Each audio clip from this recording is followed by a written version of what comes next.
Have you seen the shadow, the tall hat man on the REZ? I did once. A man with a black hat and a long coat, cowboy boots and no face, super tall at that, like 12 feet tall. You know what I'm talking about too. I have told several of my friends this story, and to my surprise it seems like everyone at some point in their life also had an encounter with this spirit, devil, or whatever it is. But for some reason it seems like nobody talks about it, because no one can remember it if it was a dream or if it was real. But once I tell them my story, it's always the same reaction. They end up saying that they did see him once, twice, and maybe even more. That I just reminded them of a memory of when they were younger. And what's crazy is that their encounters, including mine, happens at the most random times. Like for example, one friend told me that he saw the hat man, the tall man, in the backseat of his car as he was driving at night. He said he saw him through the mirror. He said he almost ended up crashing. Somebody else said that they just saw him randomly standing in the street light across the street from their house in Oklahoma. Other friends of mine who don't know each other actually said the same thing. At first they said no, but then they said they had sleep paralysis once, and they saw him while it happened, standing in the corner of the room. One of my friends said that she would wake up in the middle of the night, randomly, and that he was just standing outside her window, and that he kept appearing in her dreams, standing in the doorway for months. I myself actually saw him twice. Once when I was with my brother. We were going through the woods and we saw him, chased him, but we had no idea what we were chasing. Well, we didn't really chase him, because you don't chase the hat man. We wanted to see what he was up to. This person, we actually had no idea who it was, especially because nobody ever walked through there. So if anything, we were just being curious. He was a tall figure in dark clothes, walking through the trees. He didn't run. He didn't look back. He just kept moving. We were around 10 or 11 years old, young and dumb. We thought we were brave. We called this place the woods, even though it was just a patch of trees near the REZ housing. But when you're a kid, even a few dozen trees feel like a forest. We followed him until he reached the tree line, and then he went through it, and we did as well. And that's when we saw it. There was a small hill, a dip going down, if that makes sense. We then looked down, and I swear, he was floating. But not just floating, he was still moving, but his boots weren't touching the ground. It's like he was drifting, like he was just gliding. And that image, the long coat, the white hat, no face, just a very dark figure coasting through, the creepiest shit I ever seen. Well, that was until I saw him the second time. We ended up running back home, not even telling anyone about it. The next encounter actually happened not too long ago, maybe like 3 years ago, at my previous job. I was a teacher on the REZ and I was also the coach. By the time that the kids got on the bus and took off, it was always dark in the evenings during the winter. Honestly, I don't even like talking about this. It's dark right now, and I can't believe I'm writing this. And people say that talking about certain things brings them up, but fuck it. Anyways, I really needed to catch up on some grading and making new lessons for the students, so I thought I would stay late. After about 30 minutes, around 6:30, it was already dark, and I decided to run to the bathroom, as I hadn't gotten a chance to go since around lunchtime. For those who are teachers, y'all know that every minute counts, and lunchtime is not really a lunch. Anyways, as I'm passing the long corridor near my classroom, it goes off to an area that is like a pod, and it has all the computer labs off of it.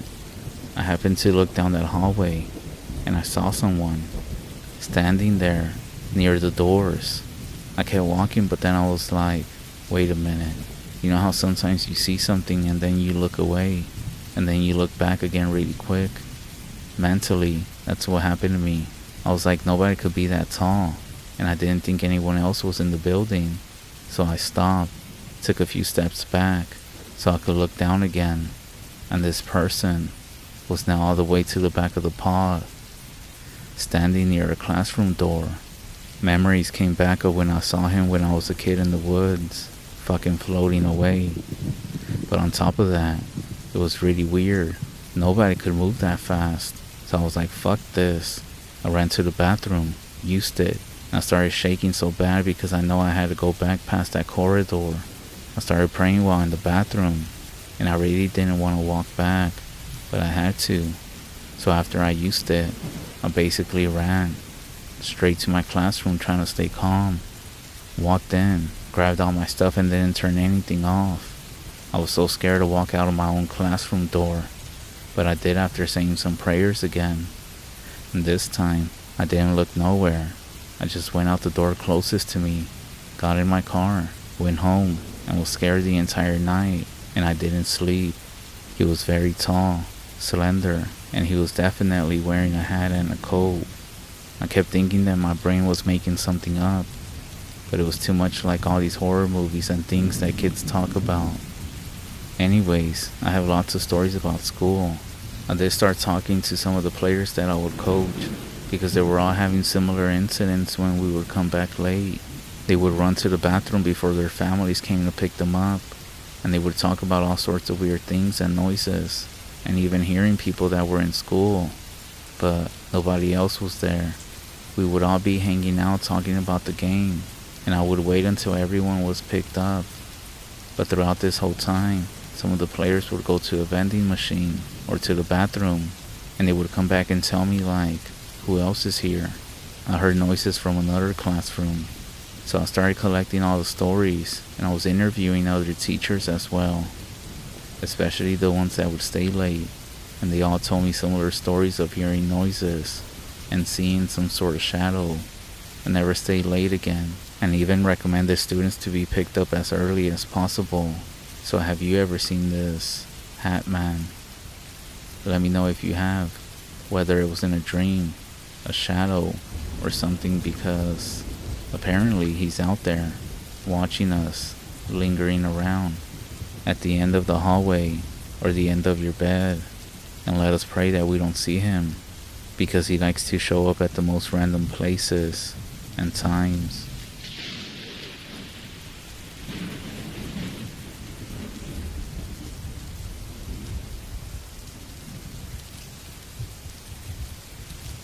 I know you heard plenty of stories from the REZ, from your grandparents, passed down throughout the years, but this one's different. This one's not a third-hand account, or something I heard from somebody else. No, this, as people like to say, comes straight from the horse's mouth. Something that I went through when I was a lot younger. I'm an old man now, and this happened around 40 years ago, back in the early 80s. Wow, time flies. I was living with my ex-wife. I'm no longer with her, but for the sake of the story, I want you to be fully aware and experience what I did. Now that I think about it, fuck, it all makes sense now. I want to say something that popped in my head, but I'll tell you at the end. I just can't believe I hadn't connected the pieces. So we were living in a 3-bedroom trailer at that time. It was about 4 miles north of this community. The trailer was right off the highway. We had about 3 neighbors who lived about half a mile from us, so we were pretty isolated. Isolation isn't always good, at least not out here on the REZ, especially in the area that we were in. We always got all kinds of people coming around at all hours of the day and night. People who break down on the road, hitchhikers, drunks, all kinds of people. So basically, we were way before you entered our community. So if you came walking or broke down the highway and came into town, our home would be the first thing you see. I remember it was Christmas Eve. My ex had relatives who had a church about 25 miles north of where we lived at. It was a dirt road all the way out there in the backcountry. Now, her relatives always had a Christmas get-together dinner and a gift exchange on Christmas Eve. Her family wasn't fully native, so they did things a bit different. By the way, we had 2 kids. They are fully grown now, obviously, but at that time she wanted to take the kids out there. I didn't really know her aunts and uncles, so I told her that she could go with the kids and I was just gonna stay at home. So I stayed home with our cat, and we also had 2 dogs. It was cold outside, and around 10 p.m., I was watching a concert on DirecTV laying down on the couch. All of a sudden, the cat started hissing and her fur and tail stood straight up. She was sitting in the kitchen window still looking outside towards the north. I figured she was acting this way because our 2 dogs were outside. I had to let them out to use the bathroom, but she kept on and on, like she was mad and hissing and growling very loud. But then, what really put me on edge was when our dogs Barkley and Betty, they also began barking. I then heard them start to fight with something outside. I looked out the living room window, and I saw them attacking a damn bear outside. I said a bear, not like a huge bear, but I swear it was a bear. Now, here's the crazy part. There's no bears out here, so I was in shock. I did own a rifle at that time, so I went to my room and got my gun and loaded it. I remember the moon was out, and I could see very well. I looked out the window again, and this time, Betty had jumped on the right rear leg of the bear, and she bit the bear's leg. What happened next is the craziest thing I ever heard, or witnessed. After she bit the bear's leg, the bear let out a scream, but not just a scream. It was a woman's scream. Keep in mind, all of this happened in split seconds. The bear then hit Betty, and Betty flew about 10 yards away. As soon as that happened, I ran outside with my rifle and started firing towards the bear, and it took off running towards the east. The strange thing about it was when it took off running, it sounded like a horse that was running. You could hear it hitting the ground as it ran into the darkness. I went to go check on Betty, and she was laying there, not moving. She had some kind of green slime oozing out of her mouth. I picked her up and took her inside. I put a blanket down on the floor near the wood stove, and then mixed up some medicine herbs and some water and put some in her mouth. When my wife and the kids got back well after midnight, I told her everything that happened. She was scared. I don't even think I should have told her, but she seemed to be in shock. I'm sure she was just tired from the long trip as well. She didn't ask anything. She nodded and told me to get some rest. We then went to bed.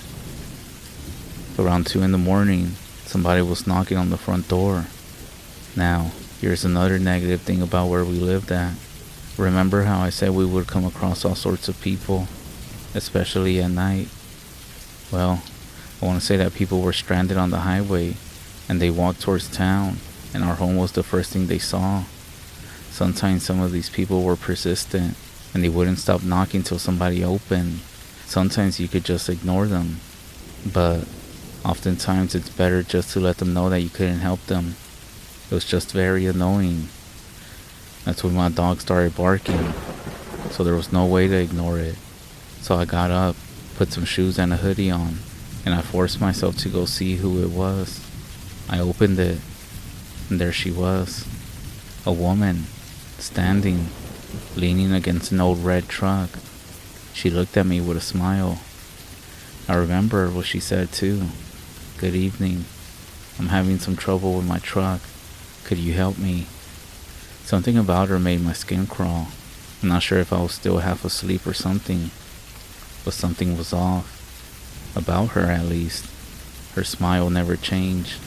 She was literally just smiling the whole time. Now, like I said, we got plenty of weird, crazy, good, normal, all-around types of folks in the middle of the night, so nothing could really surprise me at this point. I looked around just to make sure I wasn't getting set up or anything, or for anything that looked off. As I started walking towards her, that's when she walked in front of the truck to open the hood. When the headlights of the truck lit up, that's when I saw it. I noticed that one of her legs was wrapped up in some sort of white rag, soaking through with what looked to be blood. It was fresh. I felt my stomach drop. It had to be her. She was the one that the dogs had fought with. I stared at her for a moment, and something clicked. Her appearance, the blood, that creepy smile, it all made sense now. Before I could say anything, she seemed to notice the shift in me. She said, "I don't need your help anymore." That's when I ran. I ran back inside and I slammed the door shut. I ran to find my wife, my heart racing. By the time that I got my rifle and went back outside, she was already driving off. Her truck's tires kicked up the gravel, and she left. I stood there for a moment, rifle in hand. Those damn witches. Betty, our dog, lay down for about 4 days. We kept giving her medicine, and after the last day, she got up like nothing ever happened. After this whole thing, we moved away from that spot. There was too many weird things that happened there. I never did see the old woman again. I don't think she was hit by any of the bullets from that night. However, she was bleeding from the dog bites. Now, remember I told you earlier that something clicked, or something that I remember? What if other things were at play? Why do I say this? Well, everything went downhill after this incident. My wife left me. I ended up moving. She ended up taking the kids. What if my ex-wife was part of this whole situation that happened? What a coincidence that this happened while they were gone. What if she was trying to get rid of me somehow? Why didn't this witch do anything physically? I didn't grow up traditional, you can say. What was she doing out there at night on our land? What if her family isn't really a normal family? I never did meet them, and I never went to these so-called Christmas Eve parties that they would have. I don't know what to think now.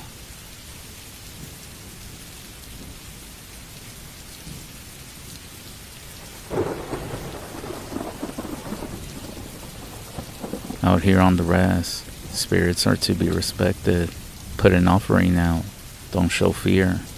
And this comes from a personal experience that I want to share with you all.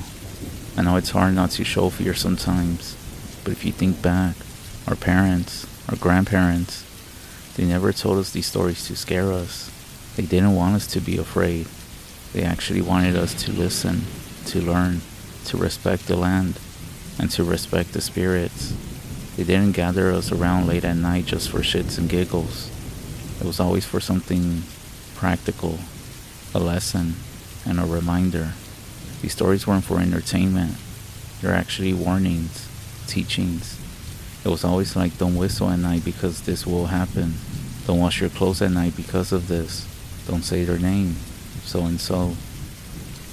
I was talking with a friend the other day, and we noticed how always, the people who always go out looking for bad things to happen, and I mean this in the most respectful way, but those people are usually white. It's like they have no knowledge of respecting the unknown. Then when they attack, they freak out. And I think this is why some people don't show respect. They are not familiar with traditional or quote-unquote old teachings. I do believe as natives we are more respectful to the unknown.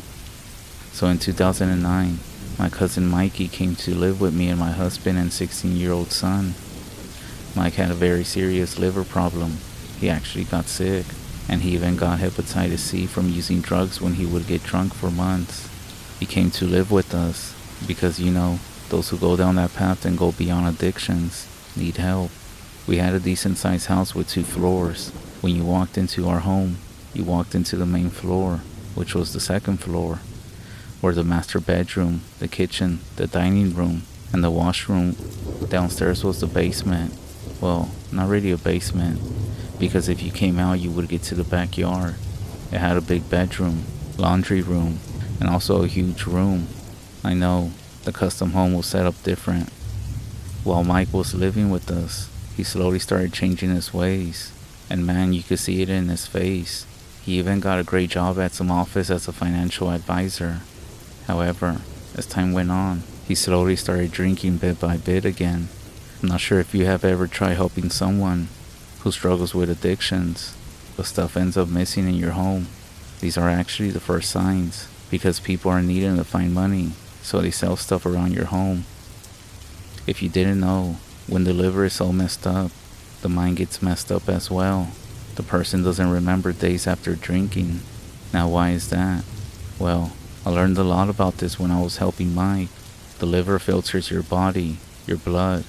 However, when your liver isn't working no more, simply because of drinking or using too much drugs, The toxins build up in the brain because the liver can't filter them out anymore. So the pattern just continued. I would watch him come through the stairs sometimes, and he wouldn't say anything, and then he would go back down to the bedroom. I always knew when he was going to come up the stairs by the sound that the bedroom door made. It would stick and you had to pull it. I almost forgot my son got pretty close to Mike and even gave him his own room. Months went by and so did the drinking pattern. Eventually my husband and me had a talk with him because there is only so much you can do. We would lend him money. We would take off work to help him find a different job. Again, if you have ever lived with an addict, you know how the cycle goes. There would be seasons and weeks when he would sober up and promise to do better. And that's how the cycle was. Mike finally saved up with our help and got a place of his own. He soon lost his job and he continued to drink. I have to tell you that Mike is an amazing man, very intelligent and such a beautiful heart. I never once heard him raise his voice at anyone. He did have some pretty bad skeletons in his closet and he didn't know how to deal with them other than drinking. Just like we all have some stuff that we're dealing with. Some people just deal with it differently. So Mike started getting sicker, and he soon ended up in the hospital just before Christmas of 2009. Then, he passed away on January 8, 2010. So this happened back then when I used to work crazy hours at the women's shelter, and I would get home around midnight, and it would take me a couple of hours or more to wind down. By this time, my son moved back into his room. I would sit in the living room, drink tea, watch a bit of TV, and then I started hearing my son's bedroom door open.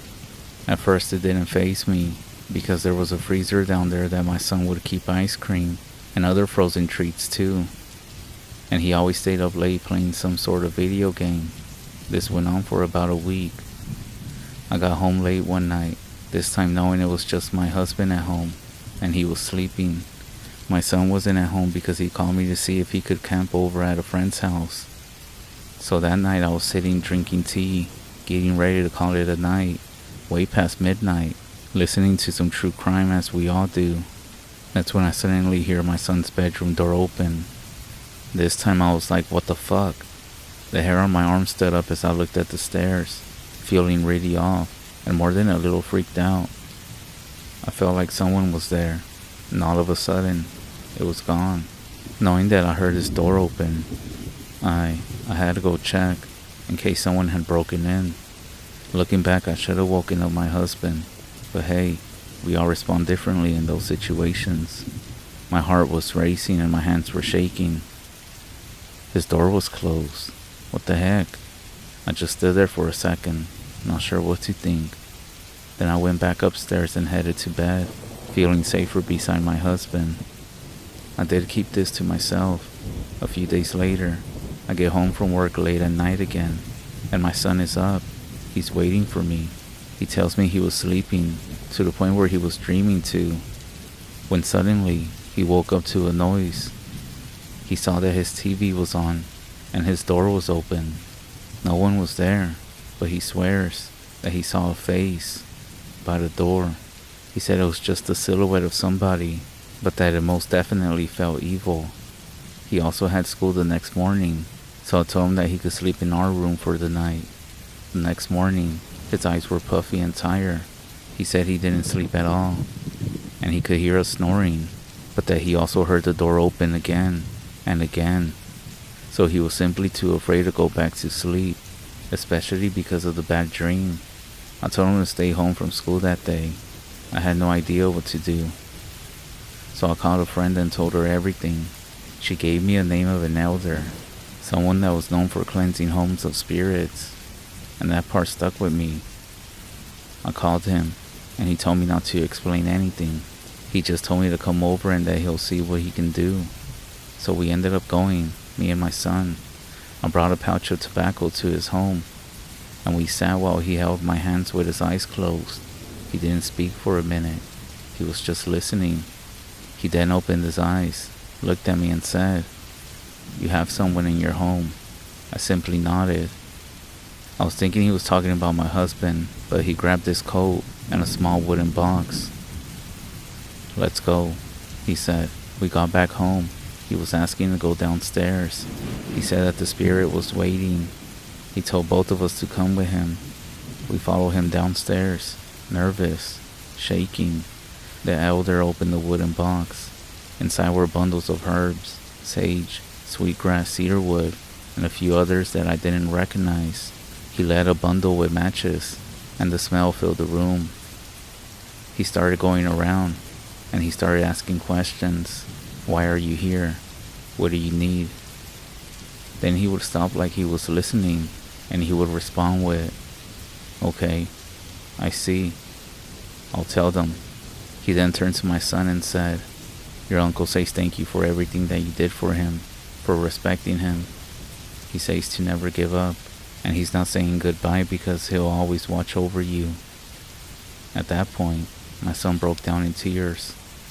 I felt something shift in the room. It felt warm, but heavy.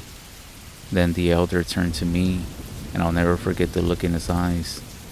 He said, he has something to say to you as well. He says thank you for taking him in when no one else would, for loving him when he didn't love himself. I started crying at this point. However, the elder said there's one more thing that we need to know. Before he came to live with you, he got involved with people he shouldn't have, people who practiced bad medicine. He was in a dark path, and someone, maybe a stranger, maybe even someone who claimed to help him, but it wasn't good help. It was a skinwalker. They don't always show up the way you think, and this thing has been tied with him ever since. The elder said that when Mike came to live with us, Mike carried it with him. He didn't know, but it clung to him through his suffering, his addiction, and whenever Mike moved out, that thing, it stayed behind. That's what opened the door. That's what your son saw. It wasn't Mike. I started to remember the chills that I had that night, the cold air, the creepy feeling, everything. I know it wasn't just my imagination. The elder then requested to open the window and remove the screen, and we did. We said a prayer, and the elder did too. He let the sage bundle burn down. Then he told us to leave the room for a few minutes. We went upstairs, sat there quiet. Then we heard it, the bedroom door. But this time, the energy felt different. It felt peaceful. I do want to end this by saying something. I know Mike didn't win every battle. He struggled. He fell. He lost things, jobs, relationships, and even pieces of himself. But I know he never stopped fighting. He battled addiction, illness, and in the end, he started battling something darker that was trying to claim him. Bad medicine may have followed him, and maybe it was the cause of his addiction. I know we gotta play our part too. I know Mike had a good heart, and I know this wasn't the end for him. This was just the beginning of his real journey. And if he's out there now, watching over us, I hope he knows that we still love him, and that we always will.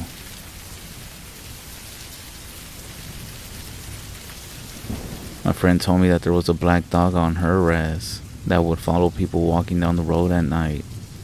She said that you had to tell the dog your intentions, and to be honest with it, and only then would it leave you alone.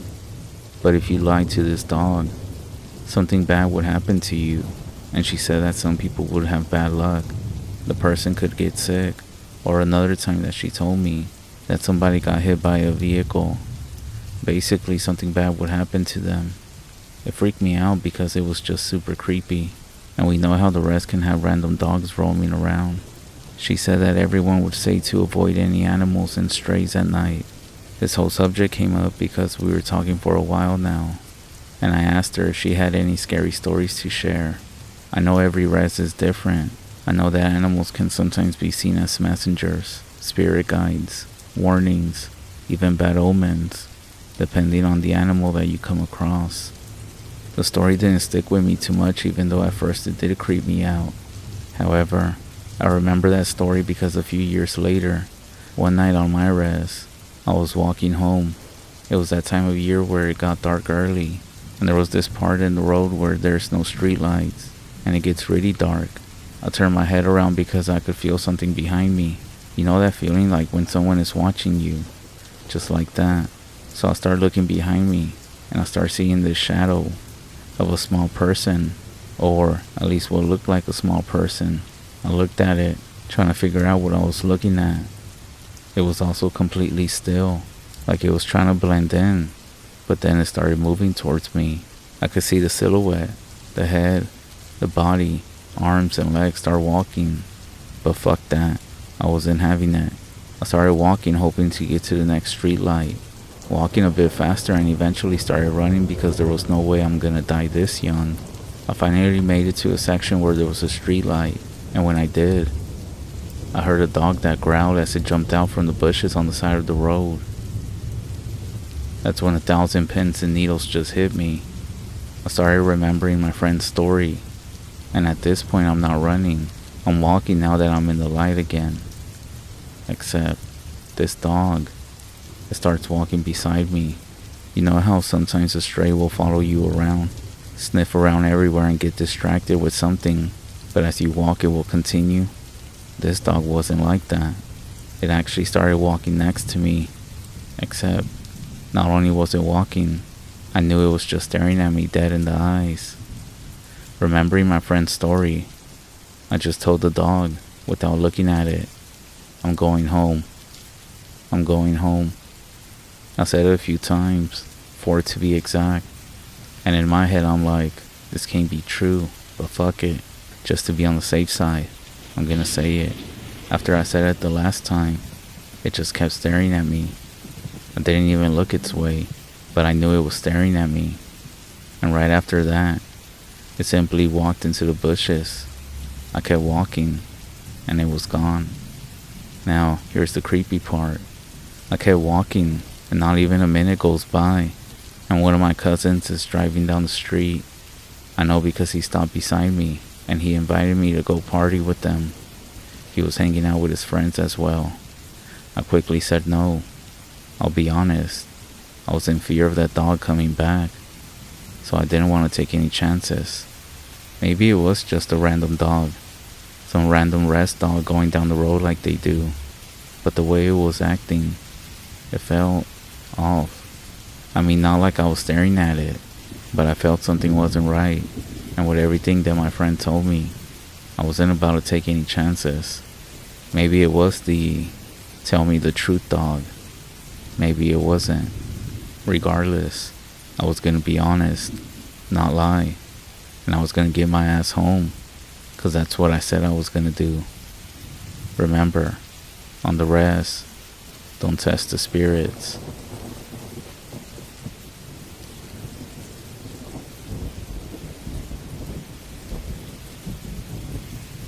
My grandma always told me to never sleep with your feet hanging off your bed, or even uncover, because something will grab you.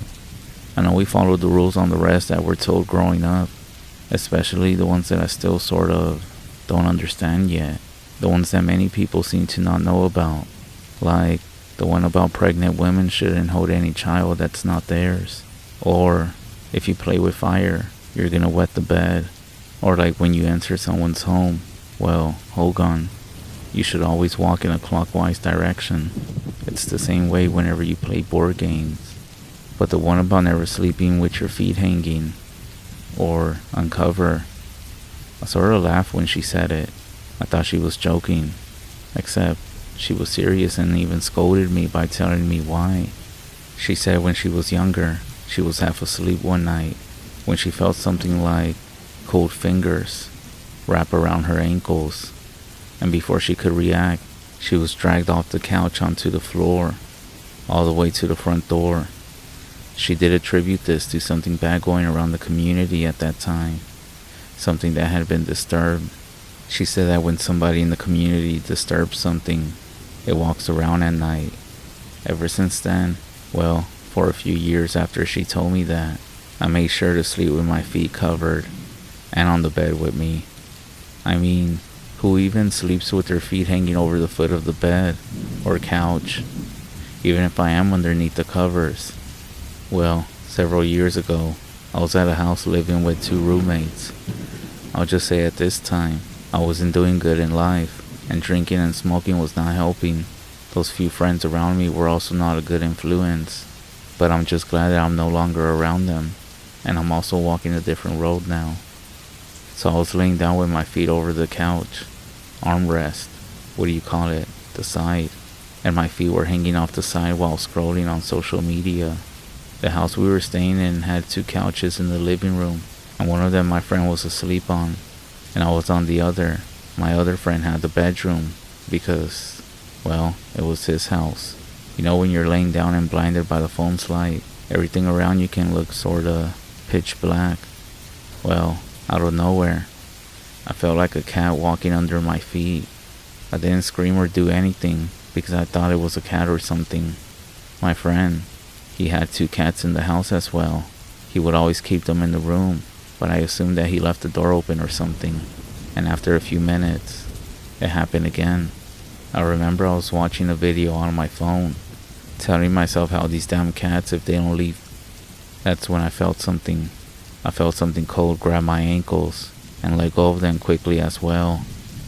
With that, I quickly turned on the iPhone light and looked around. There was nothing. What was I supposed to do? The only reason my feet were hanging is because I didn't fit on the couch itself. It might sound crazy, and maybe I was trying to lie to myself that it wasn't anything scary by telling myself that it was the cat trying to hang off my feet. I simply went back to my video, and nothing else happened after that. The next morning, I told my roommate, the one who owned the cats, that they had been messing with me all night. I remember I told him like, bro, you need to keep your cats out of the living room. They were messing with my feet while I was trying to sleep. And he just looked at me confused. Then he said, what are you talking about? I let them outside at night. They were never locked up. I stared at him, also remembering my grandma's story. I don't have an explanation for this. Could it have been something? Or maybe even my friend playing a prank. But I think I would have seen him or heard something. From then on, I never gone to sleep without a blanket over my feet. Has anyone else had their feet touched when hanging off the bed or the couch? Cover your feet at night, or something will grab you.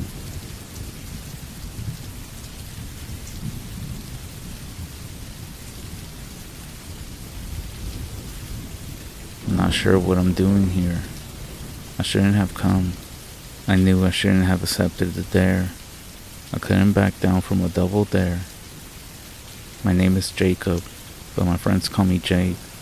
My friends had dared me to come here at midnight to prove that I wasn't a bitch. There was no way I could back down from a double dare. I had to, or else everyone would know that I was a coward. My friends and I were in the woods near our town, just messing around. You know, teenager stuff. Our parents had always warned us to stay away from the woods, as anything could happen out there. Of course, we didn't listen. We were 15, and we thought we knew better than them, as every teenager does. Our town's woods are like any other towns. Parents would warn us not to go in as children, leading us to create stories about creatures that live in the woods who only come out at night, with the body of a deer and the torso of a man. We outgrew all of these childish creations and fantasies, often going in there to enjoy a sneaky smoke or to take our new girlfriend away from the prying eyes of their parents. So we had entered the woods at just about 4 p.m. It was autumn, and the clouds were hanging low over the treetops, threatening with heavy rain that was expected for weeks now. My friends Sam and Archie, they were with me. Archie is my best friend, ever since we met in 2nd grade. Sam, on the other hand, was a big dude, towering over us at 5'11" and just 15 years old. He was the guy you always wanted on your side when you got into a fight. Now, me and Sam didn't get along very well. We had only met through a friend of a friend type of thing, and we had never really bonded well. Sam was doing his usual bragging about the stuff that he got into last night with his girlfriend that we all knew were just over-exaggerated fantasies. We had just arrived at the clearing That was the name. It was exactly that. A clearing in the woods with a large boulder in the center. As kids, whenever we walked through the woods with our parents, we would climb to the top and yell funny phrases from our favorite cartoons at the time. We walked over to where the boulder was at. The conversation turned towards movies. We all had recently seen a scary movie together, and we were all just making comments about how we saw each other flinch at certain scenes. Both Sammy and Archie were claiming that I was the only one who jumped the most. And of course, like any testosterone-driven teen, I was on the physical defensive immediately, jokingly pushing Archie off the rock. They both talked about how I was always a chicken when watching scary movies, always jumping at every shadow after the movie too. One thing led to the other, and before I knew it, I had been there to prove that I wasn't the coward that they were claiming I was. So I had to stay in the woods with them until midnight, and then they would leave me alone for an hour to see how long I would last in the dark woods on my own. I was hesitating to accept it, thinking of my parents and stuff, and it also being a school night. But then Archie double dared me. You can't decline a double dare. I had to accept the challenge, so we hung around waiting for midnight to come. They continued their conversations, but I couldn't get involved. I was far too nervous, and dreading the moment that I would be left alone in these dark woods. They had promised me they wouldn't be too far off, and that they wouldn't be able to hear my girly screams if I got too scared and wanted out of it. It wasn't the dark that I was going to be scared of. It's what's unseen in the dark that scares me. My hands were shaking, and I couldn't stop my breathing rate as time went down to midnight. Just 10 minutes to go. 10 minutes. And then an hour standing in the pitch black woods in the clearing, proving to my friends that I wasn't a coward. Was it worth it to live for the rest of my friendship with them being called the chicken, or to stand here through 60 minutes of dread? Damn it, I shouldn't have seen so many scary movies. I couldn't focus. I kept seeing things in the corner of my eye, shadows behind trees that moved out of sight when I turned my full attention on them. I knew it was all my imagination though. Just that, my imagination. Archie's voice cut through the mist in my mind. A deer. I squinted through the darkness in the direction he was pointing. You're gonna scare it away, Archie hissed. He gestured with his hand to the left side of the boulder, middle distance. And sure enough, there was a deer. It was standing still. Just very still. It wasn't grazing the grass. It was looking around for any danger. It was just standing there, with its head pointed straight, looking east. Archie smiled at me. I nodded. My mouth still dry, but I was nervous. I pulled down my phone and checked the time to see how long I had before I was left alone in these woods. That's when Archie stopped me, grabbing my hand and shaking his head. The light from the phone might scare it away, he whispered. I put the phone away and squinted through the darkness again at the still, motionless deer. We stood there for a few minutes just watching it. It hadn't moved once. Yo, Sam was asking. That's when the deer moved. I saw it. Just as Sam had said those words, the deer turned its head to look at us. I felt a shiver go down my spine. Not sure why, but the way it had turned its head to look at us didn't seem right. The movement itself wasn't fluid. It wasn't like the deer was afraid of the noise, and it just whipped its own head around. The deer had turned its head too slowly. It was staring at us, and we stared right back at it, and nobody moved. The woods got quiet. It was almost like the trees and animals were all holding their breath. That's when it moved again, so slowly, unnaturally. It started to walk. I'm not even sure if walk is the right way to describe its movements. It was more like forced, as if its legs didn't belong to it. Like if it was still trying to figure out how to use its limbs along the way. Jerky and slow movements, moving away into the darkness until the blackness surrounded it, and we could no longer see it. None of us said anything. That's when Sam turned to us. He ruined it. Of course he would. Alright, enough of that weird-ass deer. We're here for a reason, right? I couldn't do anything but stare at him. My heart beating so fast in my chest and my head swimming with thoughts. Archie didn't respond. Well? Sam demanded. Archie looked at me. I couldn't move. Fear had paralyzed me. I was scared of what I just saw and the strangeness of it, and the fear of the dare itself. Archie then shrugged at me. He then checked the time. 12:03, a little over midnight. Well, Archie began, but that's when Sam cut in. Let's get to it. It's bloody freezing out here. He pulled down his beanie further on his head and zipped up his coat higher. Just do it already. That way we can go back home.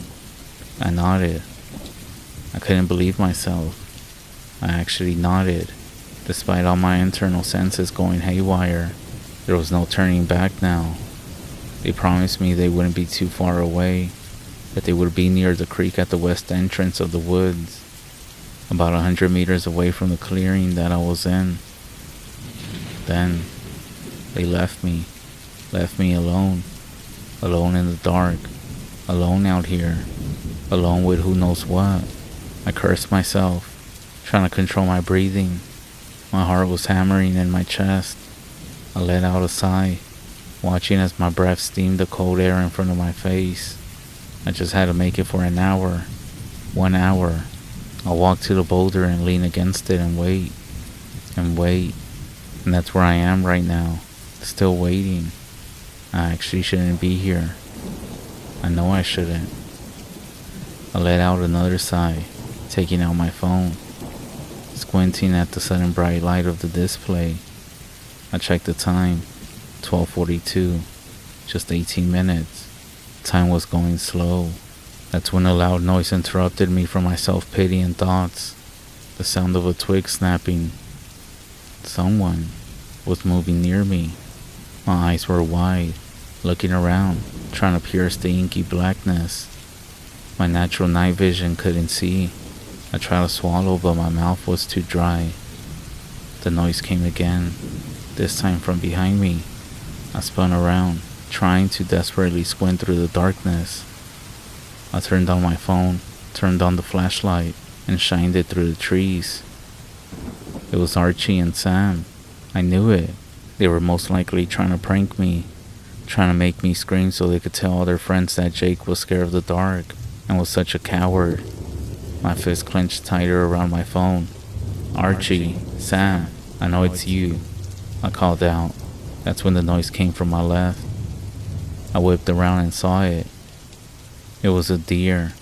It was close, like 2 meters away from me. I could see its coarse fur and its twisting antlers and its eyes.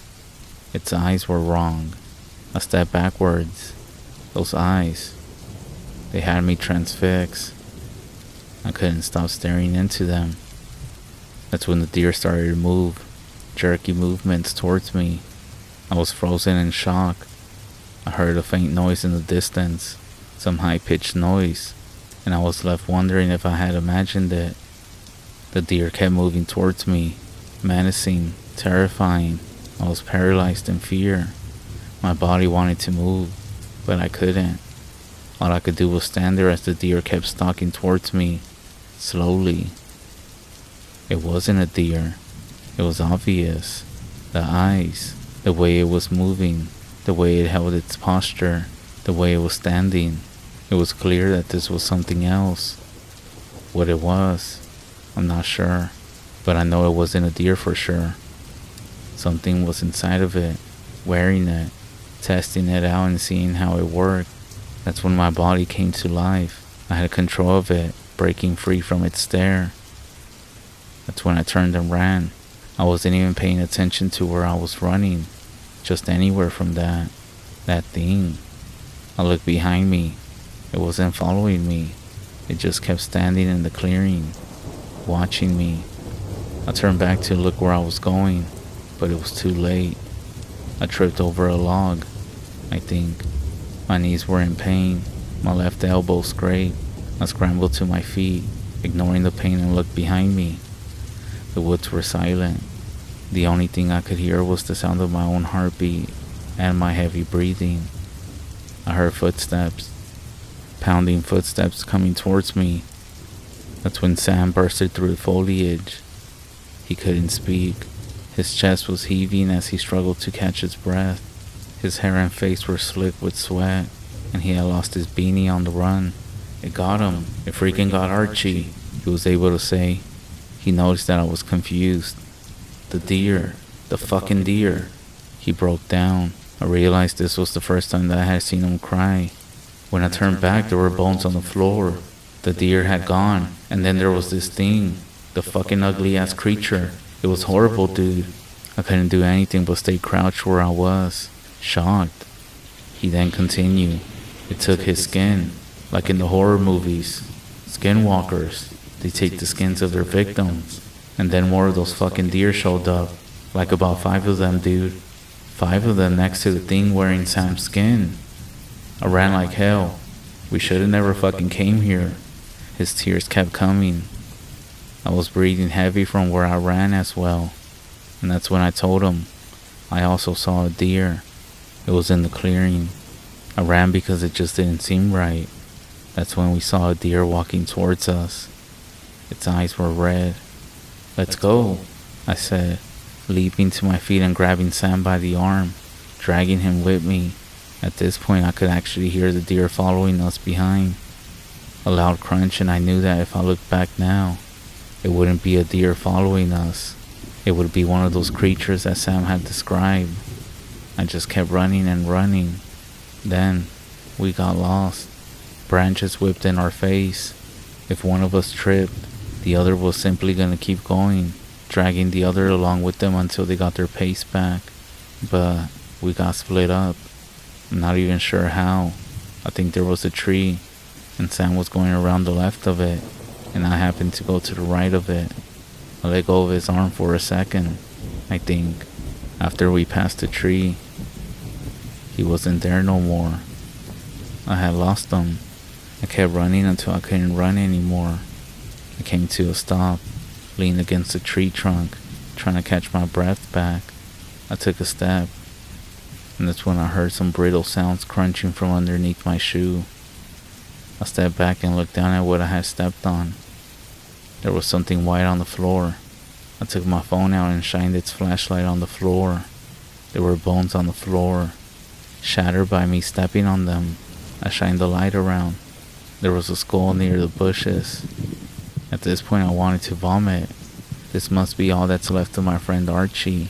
I sank to my knees and started to sob, uncontrollably. I then fell onto my backside, but I felt something under me. I sat up and picked it up. It was Sam's beanie. Then, everything clicked. I spun around, and of course, there was Sam, walking towards me.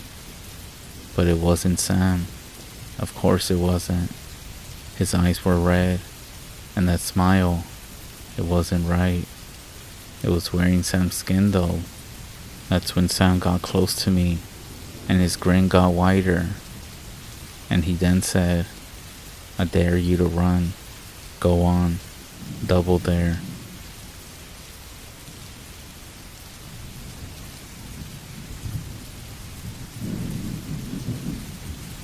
God damn it. Not again, screamed Ricky after opening the much anticipated email. Pinche pendejo, he said even louder. Hijo de tu puta madre. He picked up his expensive mouse and threw it against the wall. Bésame el pinche culo, puto. He slammed his fist down, shattering the tricked out top of the line gaming keyboard.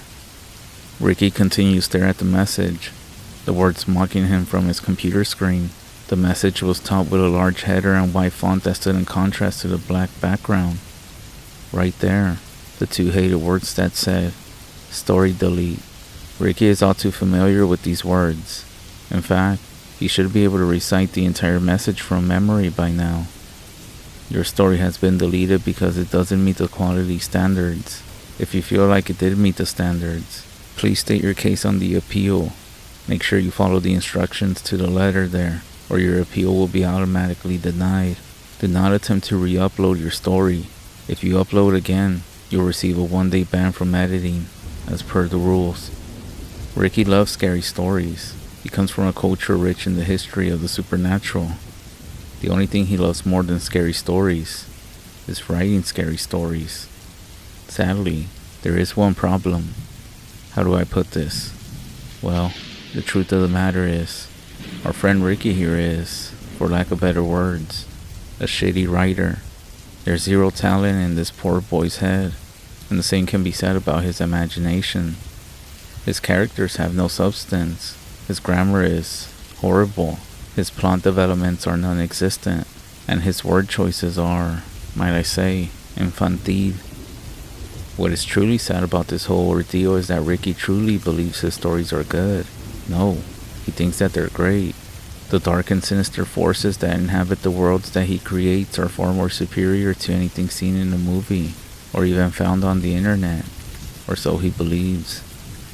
His dark tales are capable of tapping into the pools of terror, buried deep within our subconscious minds. That's what he expects his readers to find from every one of his works, whereas you and I will see it for what it really is. Some have even gone as far as to say that his stories are so bad, looking at the words for too long will give you pink eye. One boy claimed that after being forced to listen from beginning to end, Ricky's story gave him a near infection. Ricky doesn't want to hear it. He doesn't like rejection, and he already has it in his head that they are not even reading his stories. He's convinced they don't even bother to give him the time of day, and just delete them. Everything builds up, and his cheeks turn red as he screams out loud, "Why wouldn't they listen to me? They never even gave me a chance." He knows this to be true, especially in consideration of how they treat him and what they say about his stories. He reads every comment. Bad grammar. But I'm new to this site. Can you not just tell me what to fix or fix it yourself? A lot of misspelled words, but it's the way my character speaks. Very poorly written and awkward sentences. Well, English isn't my first language, so just give me a chance.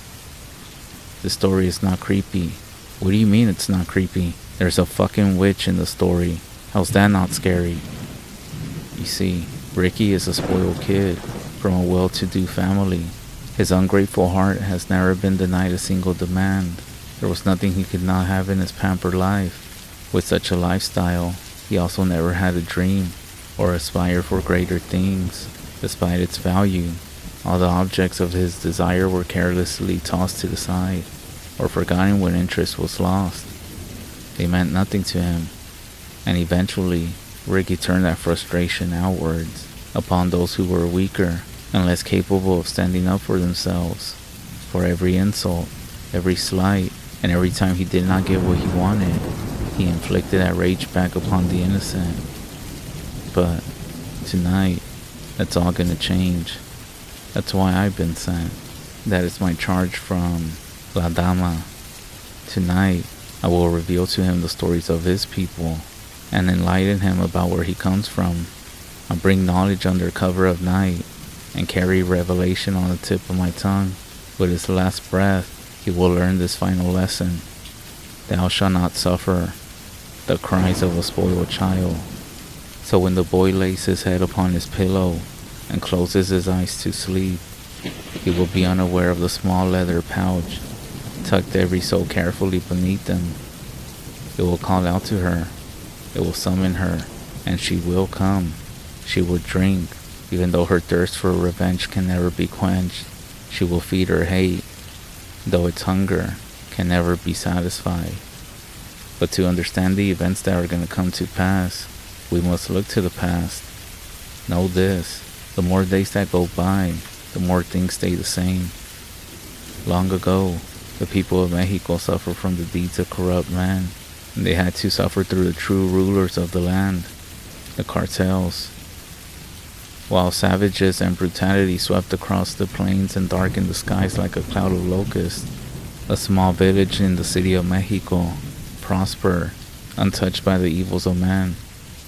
In those days, the villages were weak. They couldn't defend themselves against the powerful and corrupt man, infected with the sickness of greed.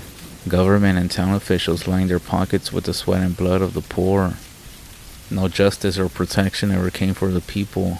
Farmers' crops were plundered and destroyed. Workers were kept in constant poverty. Their sons would be taken against their will to replenish the numbers. It was the daughters of Mexico who suffered the most. Many mothers and fathers could only mourn before a single lit candle, for there was not a body to bury for the funeral. They would live their lives knowing what became of their beloved child. Too many shallow graves sprinkled the countryside with the bones from unnamed girls. Among this violence, all but one village suffered, those of questionable character and darkness in their hearts. They wouldn't enter the borders of this town, for its people were under the care and protection of a powerful curandera. Her name was known from afar, and her magic was strong. The evil man knew this to be true, and they would not risk her wrath upon them.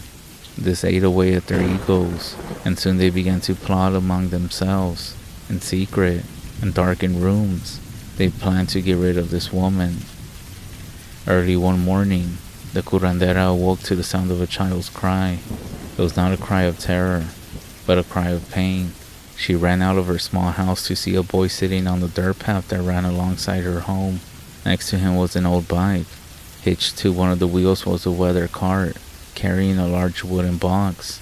He sat crying on the ground, clutching both his arm and leg. Even from a distance, she could see the two painful welts upon the boy's skin. The curandera knew what happened, and she took a glass jar of something from off her shelf.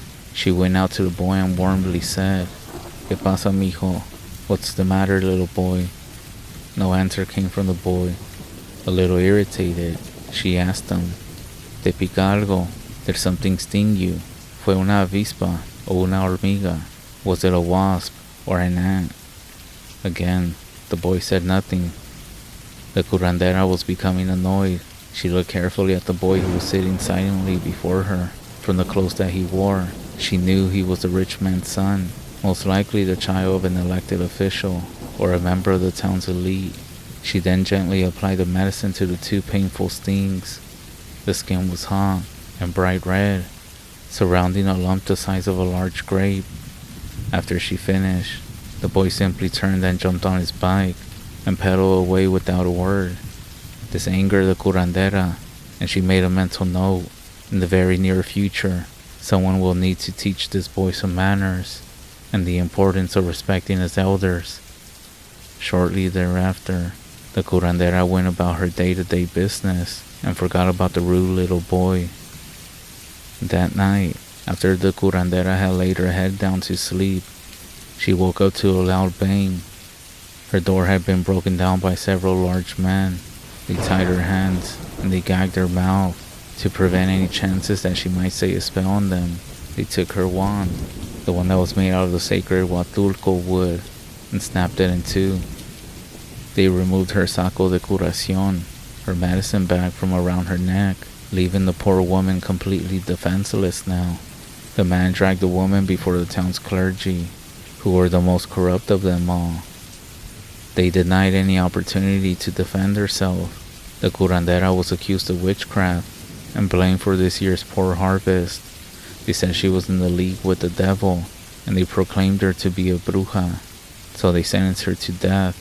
Everyone cheered upon hearing the verdict. She looked across the crowd and mourned at what she saw, the faces she had known for so long, those faces who came to her when they were sick or needed healing. In their place were hateful and dark eyes, filled with the bloodlust of an angry mob. She stood on a platform next to a short, thin coffin that stood upright. The crowd shouted as they grew impatient. She closed her eyes and tried to center herself among the shouts of swears and insults. The curandera began to pray. She prayed to the Holy Mother for deliverance. She begged and pleaded to her for protection. She begged the Holy Mother with desperation, proclaiming all her good deeds that were done and a righteous life that she lived. Only silence greeted the curandera. The crowd suddenly grew quiet, and the curandera opened her eyes. She saw the crowd separate in the middle and make a path for a little boy. This familiar child rode an old bike and was pulling a cart with a box. He dismounted the bike and walked around to the rear, opened the box that sat upon the cart, and carefully removed a large burlap sack. He held the bag and quickly brought it and its contents to the clergyman. As the man of God took hold of the sack, the boy looked up at the woman, smiled, and disappeared into the sea of bodies within the mob. Still bound, she was marched to the edge of town. All the way, she was beaten by the people who follow along. She was brought before a freshly dug grave and shoved hard into the open coffin. She stared up at the men mocking her from above. Just as they were about to seal the coffin shut, the clergyman held up his large hand with the burlap sack. He flung the bag into the coffin, and the man quickly nailed the lid closed. The man then picked up the coffin containing the curandera, and they dropped it off into the dark hole. The sound of dirt covering the coffin was loud and thunderous. The curandera lay terrified in the pitch dark. Just before the light had gone out, she saw what had been tossed in there with her. At her feet lay the largest wasp nest. She felt hundreds of thin legs begin crawling over her body. They were exploring the dark prison as they searched for the one who dared to disturb them. Time slowed as the curandera waited for the first thing to strike her. Once again, she prayed to the Blessed Mother for protection, and still, there was only silence. Pain from the first thing exploded over her right cheek. The sharp stinger was stabbed into her flesh. It tore through the skin and went as deep as it could. The wasp then contracted, slightly pumping its venom into its victim. It pulled out its sharp tip and again jabbed the stinger back into her flesh, for the wasp can use their stingers over again. Even if they have exhausted their venom, it will not stop piercing your skin. She started screaming in pain as she was stung again and again. It stung her eyes and crawled into her open mouth and stung her tongue. The insects then crawled down into her throat and into her ears. Venom filled her veins, and her skin turned red as it swelled and burned. The poison saturated her blood, causing it to thicken and burn. The swelling cut off her breathing as she began to convulse. This actually angered them even more, and they started stabbing her more relentless. Blood trickled from every puncture. Not a single spot on her body was spare. The pain continued to grow. She was about to call out to the Virgin Mother. Then she stopped herself. Betrayal and abandonment hit her deeply, causing her more agony than any wasp could. Anger and hate consumed the woman. She knew what she had to do. She would call out to somebody else. She would call out to La Santa Muerte, the Holy Death. Santa Muerte, I call on to you. I offer myself to you. I deny the Holy Mother. I deny the Father. I deny the Son. Take me, and I will do thy bidding. The curandera lay motionless in the darkness, wheezing and gasping for air. Her stings upon her skin were stretched until it tore from the swelling. The swarm of insects continued to poke and jab with their long stingers. The buzzing of the wings was deafening. Then suddenly, all was silent. The scraping of long fingernails traveled down the side of the coffin. The curandera tried to open her eyes, but her face was too bloated. It mattered not. She had no sight as the stingers had penetrated her eyelids and filled her eyes with venom. The scraping stopped, and the curandera heard the low and ancient voice of a woman speak. Mi hija, que te pica? What's the matter, my daughter? The crowd hadn't dispersed when the ground began to shake. The men had lingered and were congratulating themselves and laughing when the ground opened up. Black thorns emerged from the soil where the curandera lay, and the dirt blackened. All was still for a moment, until a deep and non-human noise was heard from the sky. It called to its new disciple beneath the ground. The villager cowered when the low voice boomed from the cracks that spread out from the spot of the woman's unholy grave. I curse you. I curse your children. They will taste the venom that now flows in my veins. When I hear a child cry, I will come. I will come for your children. They will feel my sting. I will nest within a hole made from their skin. I will use their bones for stirring my brew. I will quench my thirst with their tears. I will dance to a song made from a symphony of their screams. She let out one final scream of demonic rage. 3 days later, the boy who was held by the curandera disappeared without a trace. It was fate that brought them together. He had been tasked with finding a wasp nest. It was by chance that two of them escaped. and stung the boy near the curandera's home. She had shown him mercy, and he had repaid her with rudeness and betrayal. An empty bed was all they found, except for the small pouch hidden underneath his pillow. Within it, they found it had only a piece of paper, ash, and a lock of hair cut from the boy's head. She still keeps a part of him on her at all times, even to this very day. As time went by, more and more of the children disappeared. Eventually, like the righteous curandera, the little village died a slow and painful death. The people in that area still speak of this dark bruja. It is told that when the days are shortened and the nights grow cold, the children must be especially good and obedient. For if a child is spoiled and shows no respect, La Bruja will find you. They say she is dressed all in black. She can fly long distances and climb up a wall. She will tap on the window and tempt the child to let her in. Her nails will click and tap on the window pane until the child hears her voice from the darkness. So that's the story of La Bruja. She is my lady, and I serve her well. I find those children who are spoiled and rotten. I find the ones most deserving of the fate that my lady brings. And who am I? Well, let me just say that I am someone who is familiar with matters such as these. But that's a story for another time. I will tell you this. I am not an angel or a demon. La Bruja has no mercy. She holds dark and powerful magic from a source of hatred and rage. So listen to my words, little boy or little girl. Do what you're told. Be on your best behavior. You don't want to end up like Ricky here. There will come a night when you will hear tapping at your window. As the buzzing of 1,000 wings fill your ears, you will hear the low voice of a woman asking, ¿Qué te pica, mi hijo? What's the matter, my child?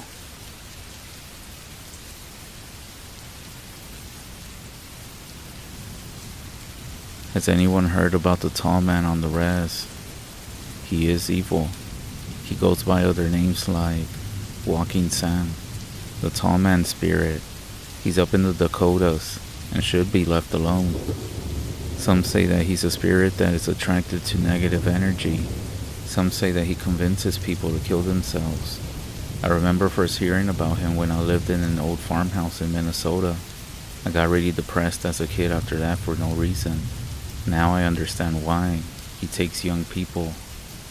A friend of mine told me on the Pine Ridge REZ that she and her cousin saw the tall man one time, and that afternoon, she caught the same cousin trying to hang herself for no reason. She was in a trance and went to the basement, and there was a rope.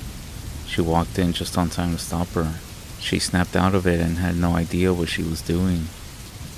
To be honest, there's so many suicides at Standing Rock also. I lost 3 cousins back home. They were all young as well. Pine Ridge also has a high suicide rate. I think they put us on these lands that were quote-unquote haunted. Places that no one wanted to live there, so they just put us there. Anyways, I saw the tall man again, 2 days before my brother passed away. We had some thunderstorms and I saw him standing near a tree. When the lightning lit up the sky, you could see him. Unfortunately, my brother, he was part of the huge influx of suicides in the Pine Ridge back in the 2000s. Not sure if you ever heard this, but back in the mid-2010s, there were about 50 suicides in a few months. I'm not kidding. Look it up if you don't believe me. A lot of people were young, around 10 to 17. The news and media won't tell you because it doesn't bring attention or generate controversy. But we know the truth. It's mental struggles, addictions that have worked their way up here to the REZ. However, behind all of this, we also know there's more. I do remember that my brother told me that he wanted to go visit his ex-girlfriend and her family. He was also planning on getting a job while he was there, and he told me he was all proud of his new tribal ID card. The night before he passed away, he spent the whole day at my place with us. He was happy and joking around with the kids as well. He even helped me cook dinner for the kids. The next day, which I will never forget, I found him hanging in his room in my mother's basement. I tried to cut him down for the life of me, but I couldn't. The rope was so strong, so I ended up running outside to my sister's house to have her help me. But once I stepped outside, everything hit me at once. I started screaming his name and started crying so loud, which I hadn't realized it at this point. But I had made it to the street where I fell on my knees. My chest started to hurt and I couldn't catch my breath. My mother's neighbor must have heard me because she came over to ask me what was wrong. I told her I just found my brother hanging. I guess that statement didn't click with her because she ended up asking if he was okay. Or now that I think about it, maybe it wasn't even shocking no more, because there were a lot of suicides going on just about every single day. I told her no, that he's gone. She did help me call for help on her phone. I then told her I had to get to my sister's that lived a few houses down. She gave me a hug and I went on my way. I was knocking but no one was answering, so I started screaming her name, banging on her bedroom window, and then she finally came out. She had just woken up. I remember telling her that she had to help me. Meanwhile, she was asking what was going on. Do keep in mind that I was in a state of panic, so her husband also came out asking what happened. I told him that I needed help getting my brother down because he had hanged himself, and that I couldn't wait anymore, so I ran back over to my mother's place, where at this point, I found my mother screaming inside the house. The crazy part is that she didn't know anything. She had just woke up and walked over from my own place, where she would stay the night with me to help me with my children. But she said that she knew something was wrong. She said she could feel it, so she was gonna go over to check on him, and that's when she saw him. I remember his body was so cold, stiff like a rock. I couldn't believe it. My own sibling, which I had helped my single mother raise as well. He never showed no signs of anything. He was friendly, a happy person that loved life to the fullest. He never lost his faith. He believed in God. He believed in forgiving others and helping others that needed him. He loved his family, his nephews and nieces. He helped me a lot with my own kids that I will never forget. My oldest had taken it the worst because he didn't have his own dad in his life, but my brother was there for him as a father figure. But still, I couldn't understand why he ended his life so soon, at the age of 22. I remember at the night of his wake service, we had a few people show up telling us that my brother's death wasn't suicide, that he may have been murdered by his own best friend and his girlfriend, but they didn't want to tell the police anything, which I still didn't understand why they waited so long to even mention something like this to us. Pretty strange. He did have a girlfriend, but nothing too serious from what I remember. He also knew she wasn't really into him. She was too busy chasing other dudes around. But to this day, here's the crazy thing. My brother did have a lot of bruising to his right temple and his ear. It turned dark, showing up like he was hit by something. Nothing was ever investigated. However, after a few days, my mother's house became haunted. Weird things started happening there. After my brother passed, my mother stayed with me as she wasn't ready to move back in. Sometimes we would go over, and a lot of noises in the house could be heard. Unexplained, like glass being broken, but yet we would find nothing on the floor, and slamming doors, knocking on the windows. Sounds like somebody throwing something heavy against the walls, especially on the basement.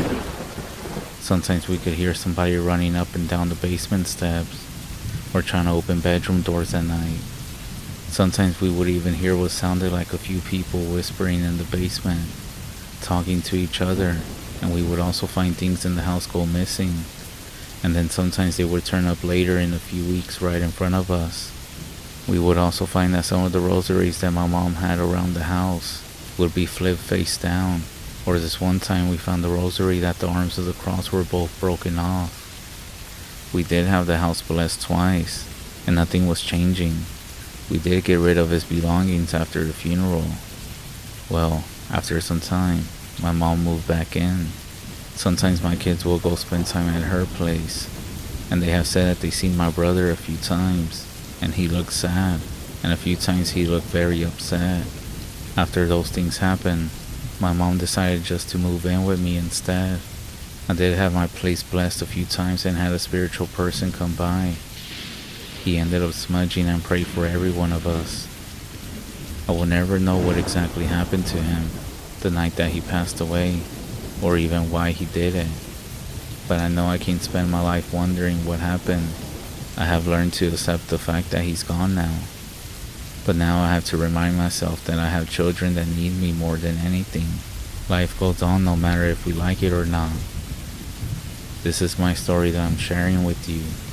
Sorry if it's not really a scary story, but it is a true story, my own experience, and if anything, thanks for listening.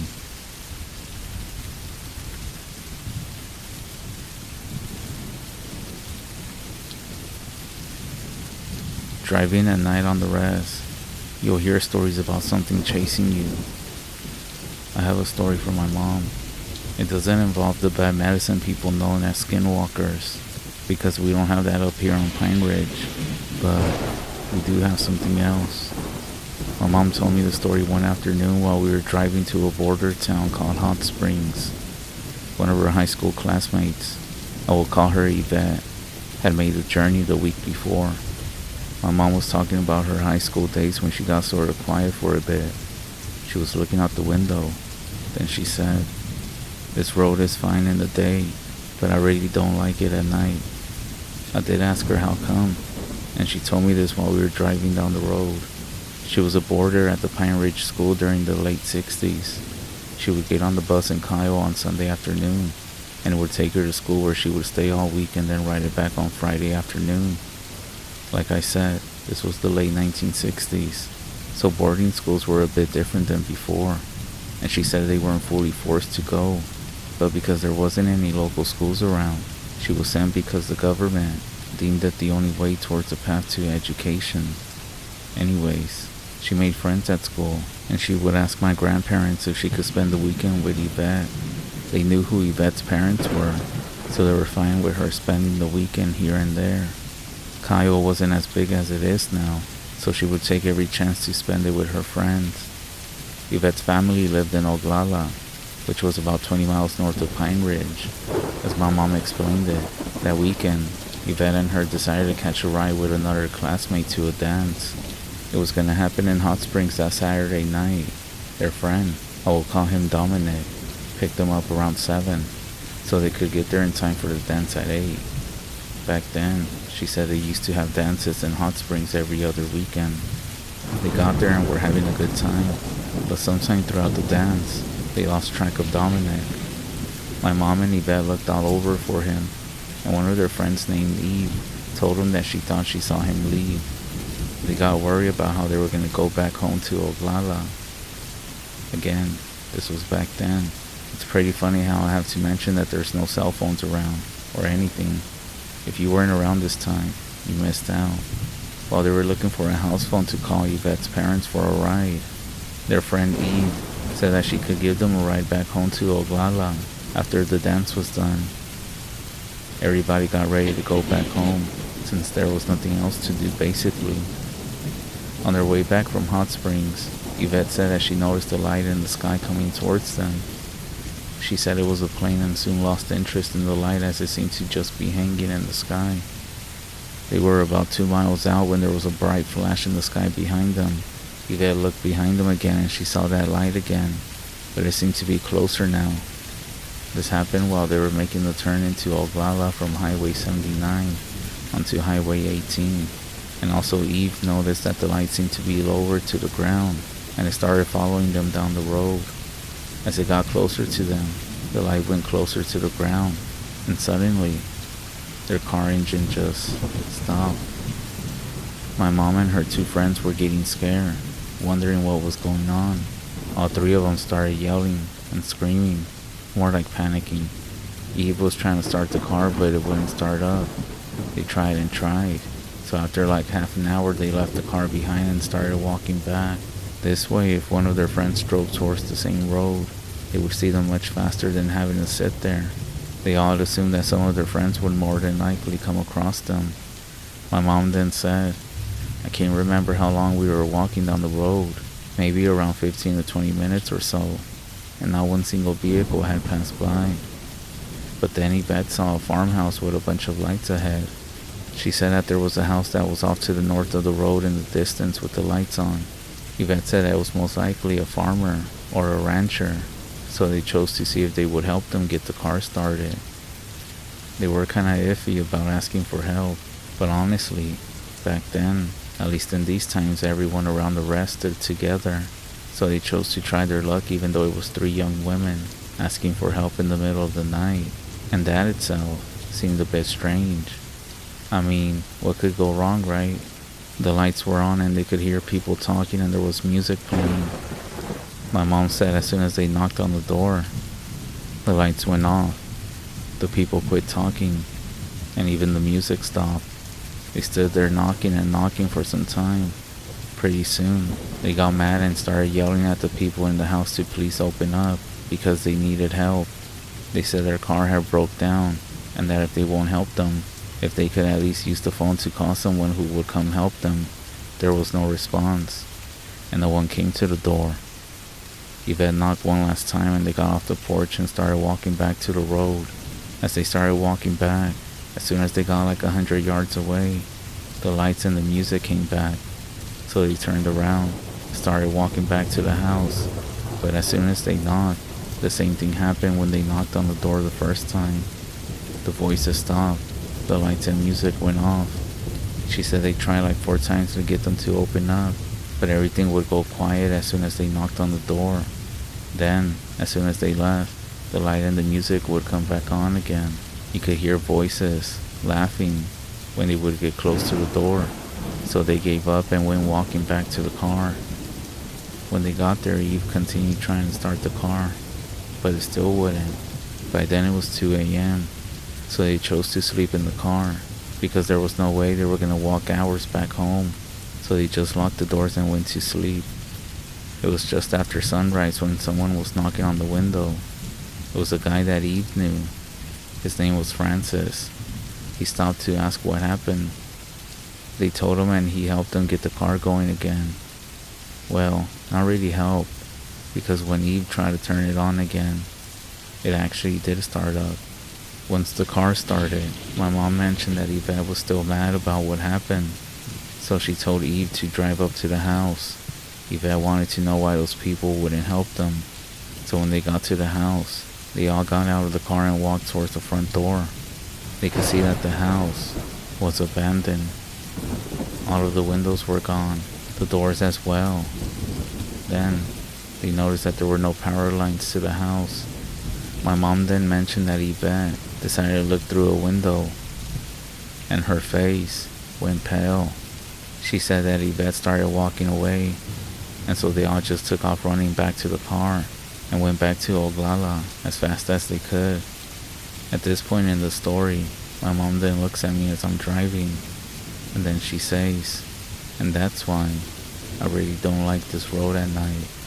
She told me that she doesn't know what all this was about, but based off of other stories I read, I can't help but think that maybe, what if this light was something else? Maybe it was a spirit, maybe it was protecting them, and why did the vehicle stop? And what about the house? I know my mom wouldn't lie about this. Maybe a spirit was trying to protect them from that house by cutting their engine off, because maybe there was witchcraft going on in that house. I don't know, a lot of what ifs. But what do you all think?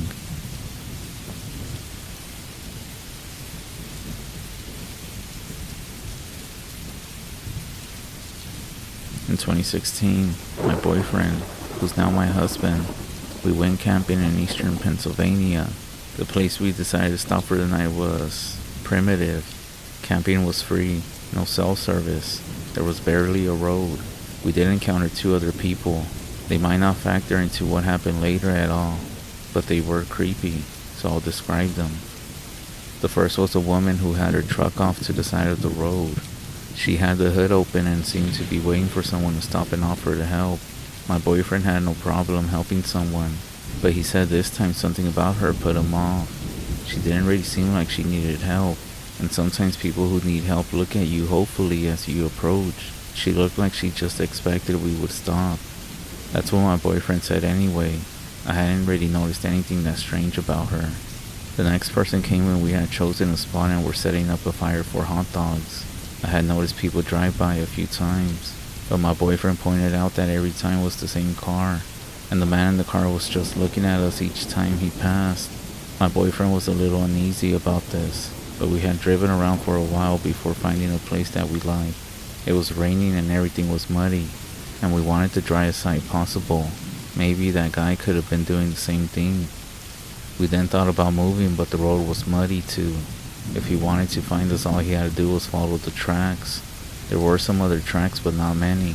He would only have to backtrack a little to locate us again.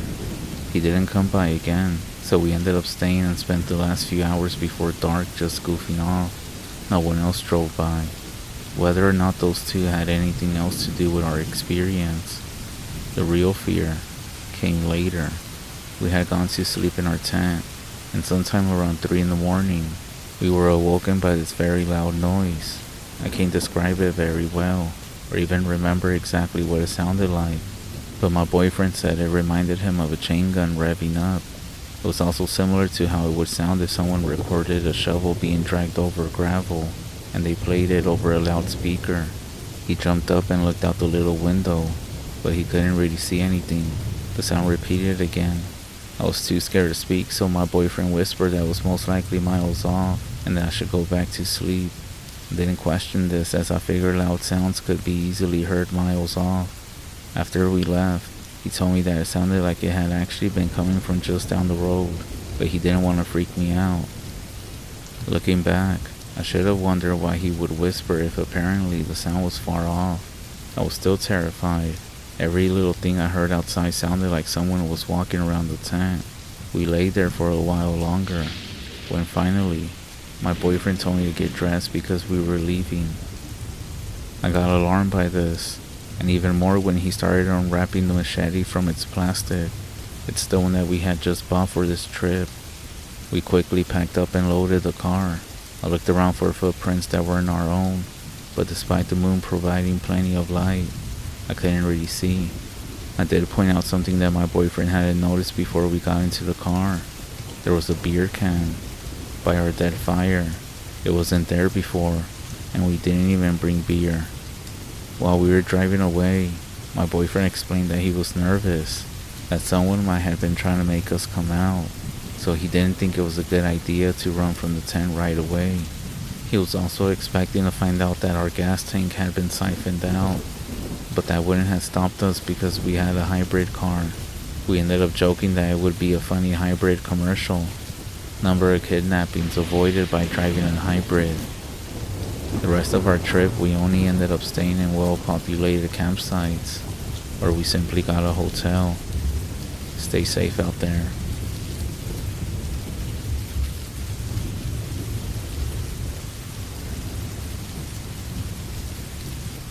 None of the names that I'm going to use here are real, but the people definitely are. When I was working on my master's, I landed a job working part-time in a paper. It was a small outlet, and I mainly applied because I enjoyed writing, and it was a pretty easy part-time job, not because I was serious about becoming any journalist. However, the boss man went ahead and saddled me with a quote big feature article covering the poorest neighborhood in the city. I didn't know how to feel about this, but my boss told me that my writing style would suit the subject matter, so I'm scheduled to meet up with this guy named Reverend Downing. His job is to explain to me the neighborhood's history, as well as introduce me to a few interesting locals. So one morning I met up with him in his office in the neighborhood church. He actually turns out to be pretty funny. He tells me all about the neighborhood, mixing in bits of history with funny jokes. All of this happens to be great stuff for me in my article. As he starts walking, I'm taking notes when I hear a crowd gathering inside. He tells me that it's the weekly food pantry setting up inside the church. He also says that the needle ladies are showing up. I ask, who are they? He said it's a group of women who set up needle exchange on the church grounds.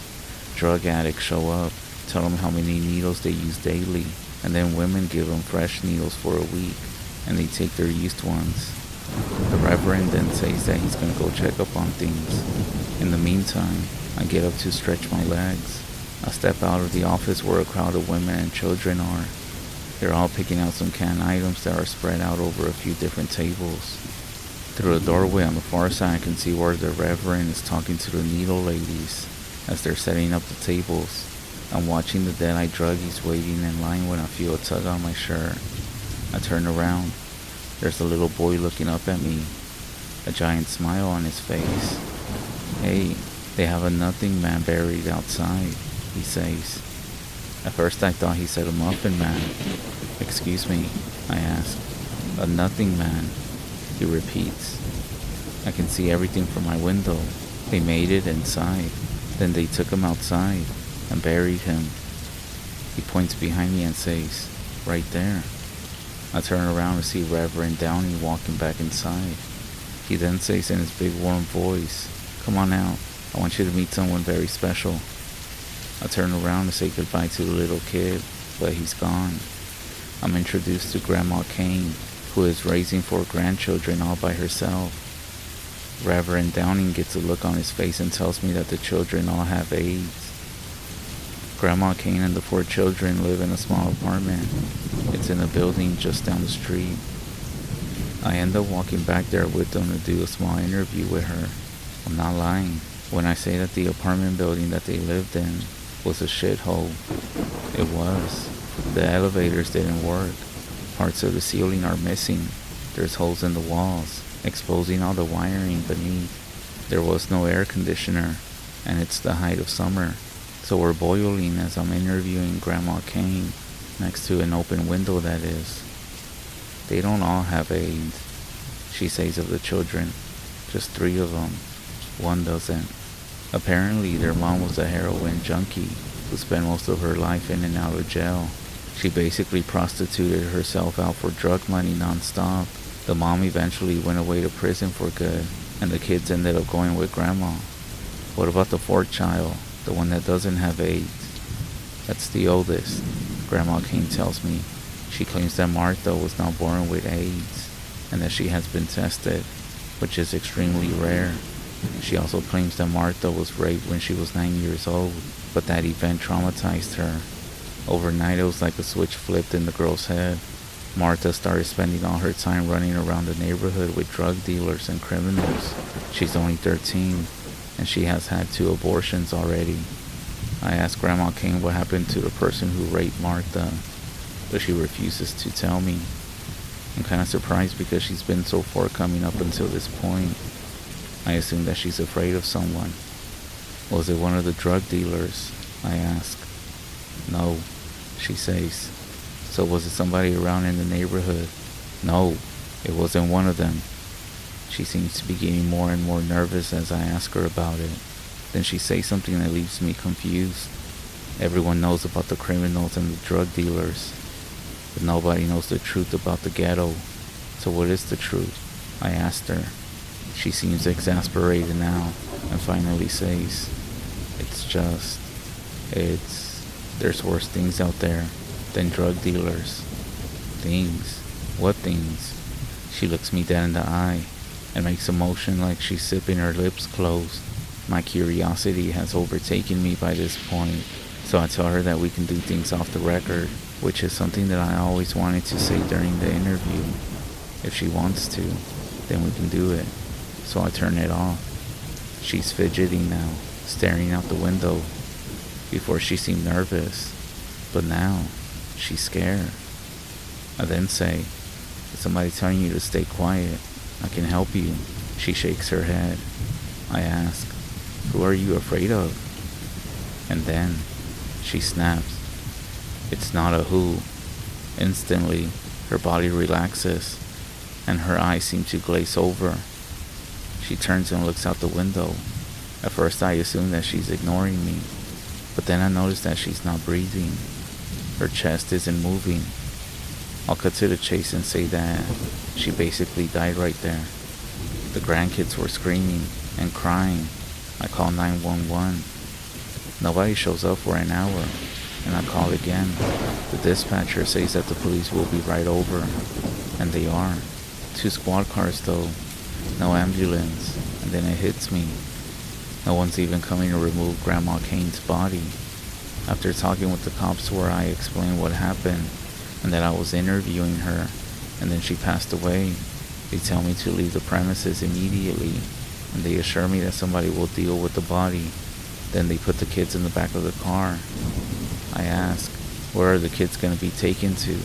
One of the officers says, most likely the prison. They have a child care facility there. And he wasn't joking. By this point it's almost dark and I need to get home. I make the walk back to my car, and I'm passing the church courtyard when I hear a familiar voice. Do you want to see where they put it? I turn around and it's the same kid from earlier. That big goofy smile on his face and all. After all that I just went through, his city grin kinda catches me off guard, and I find myself chuckling a bit. They put something on top of the nothing man's grave, he tells me. You can still see it poking out though. He points towards the churchyard. Don't ask me why, but I walk over and begin to inspect the yard. I know that the kid is most likely just telling stories, but I guess I'm still on autopilot, still processing the events of that afternoon. Then, I find a round patch of dirt that looks like it's been recently dug up, and in the center is something that kind of sparkles in the low moonlight. I reach for it, then I pull my hand back, squeezed into a little grove in the dirt, right in the center of the freshly dug dirt. It's a human eye, staring straight up at me. I almost gag and I step back. Then I hear a familiar voice. Did you find something?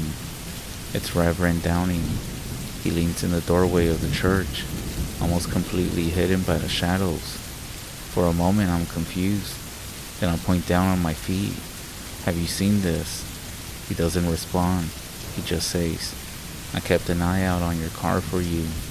Before I can respond, you gotta keep an eye on things around here, he said, or they disappear. At this point he's not even smiling, and even his voice starts to sound different. Things always go missing around here, he tells me. Cars, people, and the police isn't even gonna bother to investigate. I get myself collected and I ask, is there somebody here? Reverend Downing steps out of the shadows and says, I did hear about Grandma Kane. There's this weird expression on his face. It finally dawns on me that he's basically saying all this as a threat. If I wasn't a reverend, I bet you'll never find what killed her. He said this and then paused for a second, and I'm sure I would win that bet. Who the hell is here? I ask.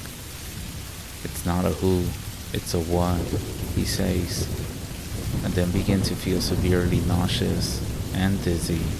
And you're gonna find out just what that is if you don't step back. He reaches for my hand, grabs it, and yanks me back from the ring of recently dug dirt. And just like that I feel better. I then notice that the Reverend is sweating. His hand is on his chest, his finger searching for his crucifix. He tells me to get on home now. And as I walk away, I hear a strange sound, a weird humming sound that seems to be coming from beneath the ground. I didn't even think twice. I scramble to my vehicle. I start the engine and leave, away from the church and out of this neighborhood. As I'm driving, I pass by Grandma Kane's apartment building. I glance up at her small window, and I can still see her body sitting up in the chair. I'm not sure if it was just my imagination, or the shadows, or the fear, but it also looked like she was missing an eye. Needless to say, these events shook me to my core. I wasn't sure what I was supposed to do about the article. In the end, I ended up taking the easy way and wrote a feature piece like I was told to, focusing on the emotional struggles of living in a ghetto, ignoring all the true disturbing things that I had seen. I spoke to a leader and some recovering addicts to build my piece, but I steered clear of the church and the Reverend. I couldn't help but bring up something to the person that I was interviewing. He was running for something in that town. Can't exactly remember what. He was very knowledgeable of the neighborhood, and I also ended up asking him if he ever heard of something called The Nothing Man.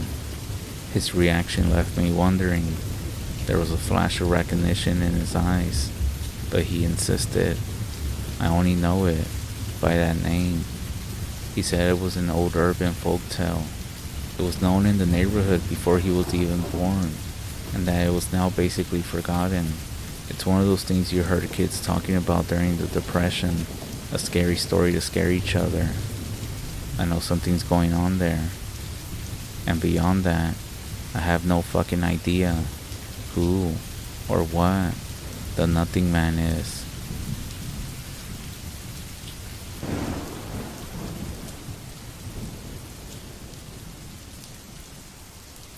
My grandma told me that there was a woman that was known as a witch on REZ back in the early 1900s. She said that when she died, they had her wake in a shed-like house that had no power. They had candles burning at night to light it. My grandfather said that they were all sitting at the table when all the candles blew out, and they heard some creepy whispering. They ended up lighting another candle, and when they looked, he said that the woman was standing straight up out of her casket, her mouth wide open, with blood pouring out. They all got scared and ran outside, and nobody went in there until the sun came up, and she was back in her casket again. I swear, our grandparents saw so much creepy shit that we most likely wouldn't believe it ourselves. I have even looked into different explanations of this, but that's just me though, just because my mind likes to operate off of logic. But still, it doesn't make sense how it happened. I know back in those days they most likely didn't embalm the bodies, and so I heard from friends who told me that sometimes dead bodies sit up, something about air bubbles inside their bodies, or something like that. Still, to stand up completely. I heard of them moving, but like only their hands or arms moving, and sometimes making small sounds, but I still never heard of them standing, then to lay back down. Well, my grandparents explained that there was an evil spirit who animated her body. After all, she was a witch, so it's not uncommon for evil forces to possess someone's body, even after death, even if it's just for a little bit of time. After all, she did bargain her soul to begin with. Well, that story was just to explain how there's witchcraft all over the REZ. But this story that I'm going to share with you, my mom told me when I was a kid. My mom made the journey home back in December of 2014. I know she's gone. I just don't want to admit it yet. It makes for some restless nights ever since she went home. During these seasons of remembering her, these moments, I also remember stories that she told me. She tells me strange stories of things that happen here on the REZ. I'm trying to remember all the stories that she told me throughout the years, and I also write them down. Not just scary stories, but life lessons and stories of her growing up. So if you still have your mom, hug her, be with her. Even if she's told you the same stories plenty of times before, there's nothing like seeing that look on her face as she is excited, passionate about sharing all these things with you. This one story always stuck in my head whenever she told me. I would even remember it for days, even for a few weeks after. She would always tell me that she wanted to tell me something, so I would listen as she told her story. My mom was soft-spoken whenever she told these stories, so my natural impulse was to listen carefully.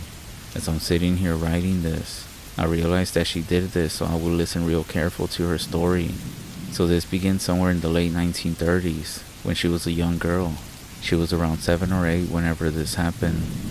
She would start the story about her mom and dad telling her and her brothers to get ready, because they were going to go visit her grandparents in non-native family relationships. That would be her great uncle and great auntie. I could never wrap my mind around that concept, so when she said it was her grandma and grandpa, I just accepted it. My mom lived in an area called American Horse Creek, and it happened to be south of Kyle, South Dakota, about 6 or 7 miles away. Her grandparents lived south of Wounded Knee, down in the valley.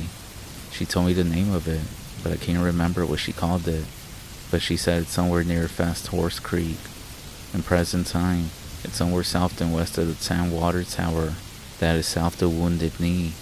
A visit to her grandparents involved a few days of travel by horse and wagon, as Wounded Knee is about 28 miles in a straight line.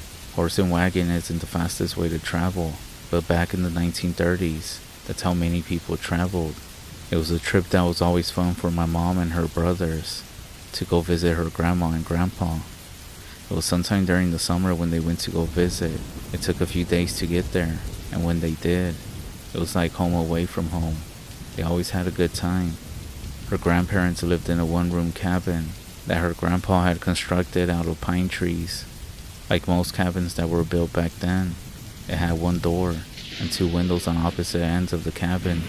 The sunshine came through the window that was facing east, and as the sun set, it would shine through the window on the west. Their bed was along the wall facing the north and was beside the window to the west. The wood stove and kitchen area was on the east side of the cabin. On this year's visit, it was different, and her grandparents told her mom and dad to keep the kids close to the cabin, and once the sun had set, that no one was allowed to go outside, especially her and her brothers.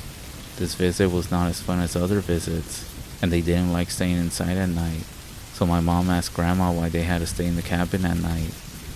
Grandma told her that they had to stay inside because there was bad medicine walking around. She didn't understand what her grandma had meant, so she asked her mom what Grandma was talking about. That night when everyone was inside, her mom asked Grandma what she was talking about. So with the lamp flickering, Grandma told the following story. Now, I know I'm telling a story within a story, but bear with me, it will make sense. Grandma said that a month earlier, they were doing their normal things for the summer, working on their garden, doing whatever needed to be done. Off to the west, they could see clouds were building over the Black Hills. They knew a thunderstorm was on its way. They knew it would be there in the early evening. And they were correct. The thunderstorm arrived. If any of you are from South Dakota, then you know the kind of thunderstorm I'm talking about. The one that comes during the summer. High winds, lots of brief heavy rain that slowly turns into a soft rain. And throughout the storm, you have lots of lightning as well. At the same time, it's a beautiful sight. So she said they got ready for bed, closed the door for the night as the storm rolled in. They didn't close the curtain, so the cabin was lit every now and then by lightning as the storm came through. The light came through both the west and east windows as the lightning flashed. They fell asleep to the sound of rain and thunder. Sometime during the late stages of the storm, my grandma woke up. She had a strange feeling, so she started to look around in the dark. The lightning came again as she was looking around, but it was only visible from the west window. She looked to the east window, and she stared hard into the darkness. She was trying to remember if she had closed the curtain on the east window, simply because there was no light coming through. The next lightning flash lit up the east window this time. She sat up in bed and looked again. The next lightning showed a clear view. She lay back down, but she still couldn't shake the feeling. The lightning flashed again, and this time the window was blocked. She ended up staring towards the window and waited for the next flash. But the next lightning flash revealed a tall, skinny silhouette. It had a wrong shape. It was crouching down in front of the window. It was not just tall, it seemed long and twisted. There was hair hanging down over its face, and when the lightning flashed again, she could see eyes looking in, almost like it was scanning the room. Her grandma reached over and woke up Grandpa. He asked her what she wanted. All she did was whisper to him to look towards the window by the kitchen. He said that he couldn't see anything. When the next flash of lightning happened, he looked towards the window. He sat up in bed really fast, but that's when Grandma told him to lay back down. When he did, that's when he saw it, the shape stooping down, its face, or whatever was pressing onto the glass. They both laid there in bed. Then the next lightning flash lit up the east window, and this time they saw somebody's head stooping over to peek into the window. They lay there in bed and waited for the next lightning flash. The head and shoulders had stooped over enough for them to see its face, staring into the cabin. They could see its eyes. They were getting scared when the lightning happened again. This time, the waist was above the top of the window.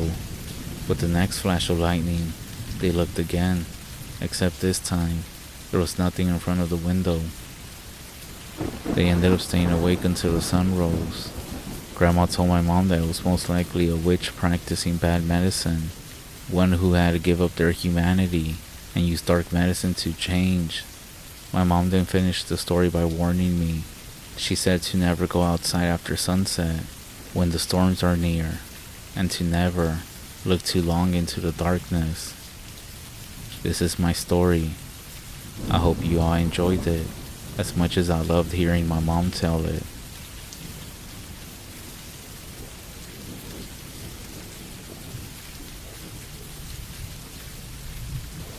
So a little background to start. I work as a tracker for a local group in Colorado. My job consists of surveying areas and mapping out common game trails, and also places for herds to gather for hunting and ecological purposes. When I'm out, I'm mostly on an ATV until I find a game trail, which then I'll map it out on foot. When I'm going long distances, I stop at these outposts that have been set up along the trail to refuel and rest for the night, or to go into them in case of some crazy weather.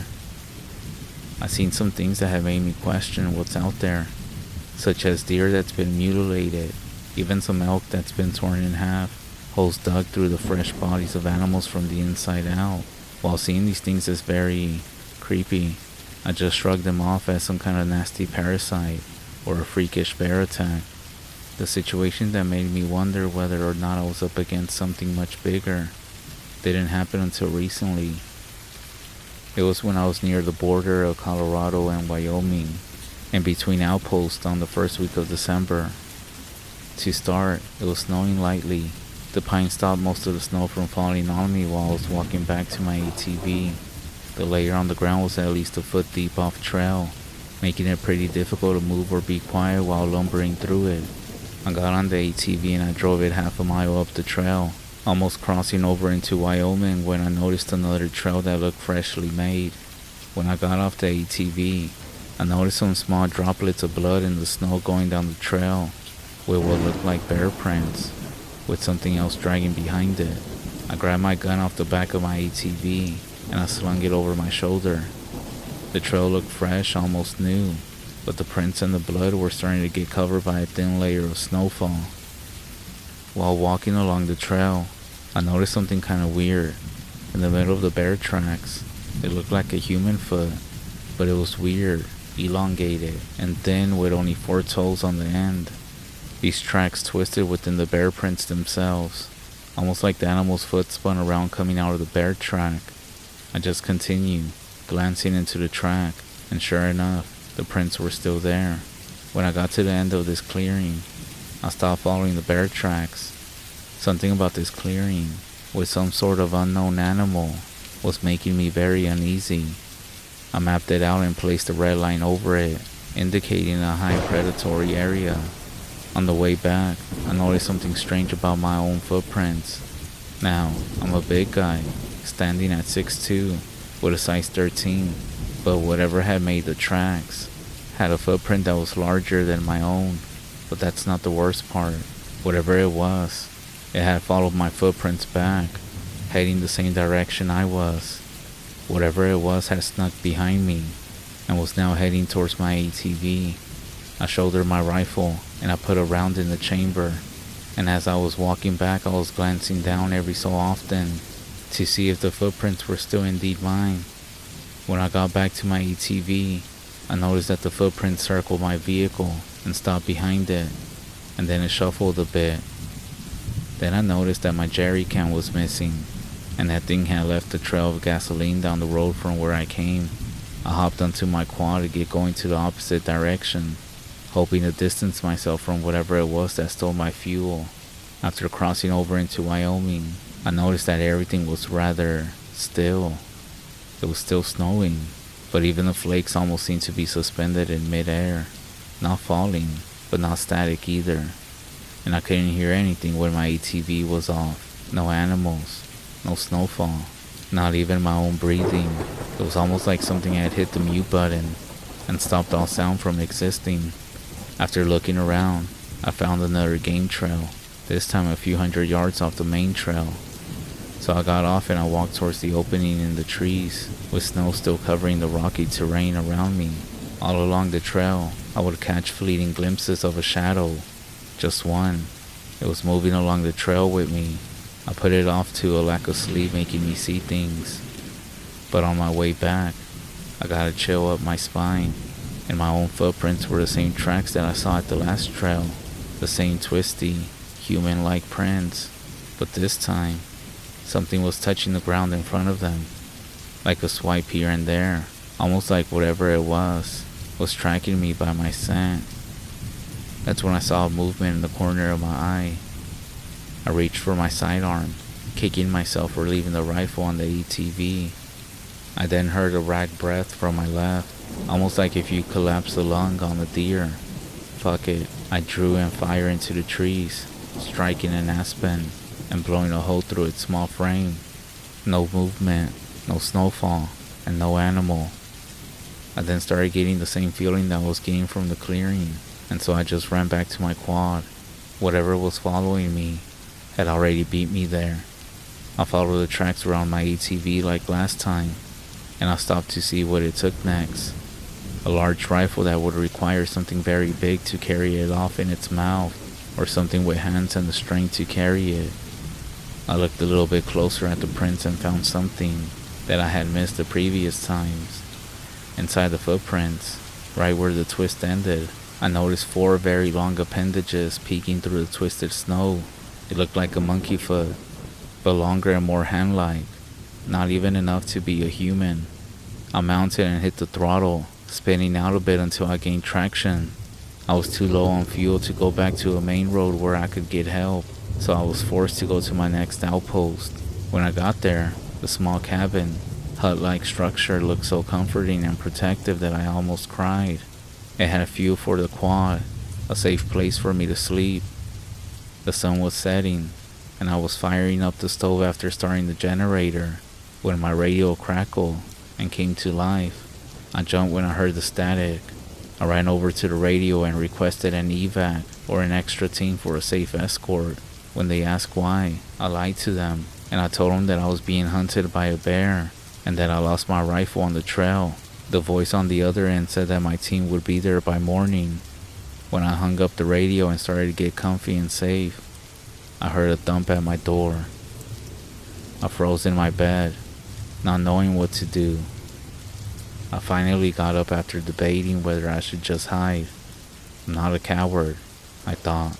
I grabbed my sidearm and I walked towards the door. I peeked out the small window to see if someone or something was out there, but all I saw was darkness. Stupid. I opened the door and shouted, "If you don't leave, I'm gonna kill you. You took one of my guns, but I still have the other." There was no response, so I looked at my door to see what hit it, and I only saw the remains of a snowball. Just a snowball. I waited to see if I could see any movement, but that's when another snowball came flying out of the darkness to my left side, and it hit my shoulder. "You better fucking run or I'm gonna kill you," I yelled out. I slammed the door and ran out to confront whatever threw the snowball. I ran towards where the snowball came from, watching for any prints or signs. That's when I saw something in the darkness. It looked like a man had fallen and was scrambling on the ground to get up, making that same raspy breathing noise. I stopped and aimed, but saw that whatever it was in front of me continued to run on all fours at a fast speed, faster than I could run. I froze in place when I saw the black silhouette dart off into the darkness, not even sure what to do. After listening and hearing nothing, no breathing, no running, no sounds, I went back to my cabin. When I got into the clearing that my hut was in, I stopped, took a breath, relieved that I had made it out of the woods alive. I calmed myself down, and I started walking towards my cabin, illuminated by the porch light on the deck. I looked down, trying to follow my own tracks back to conserve energy. I almost vomited.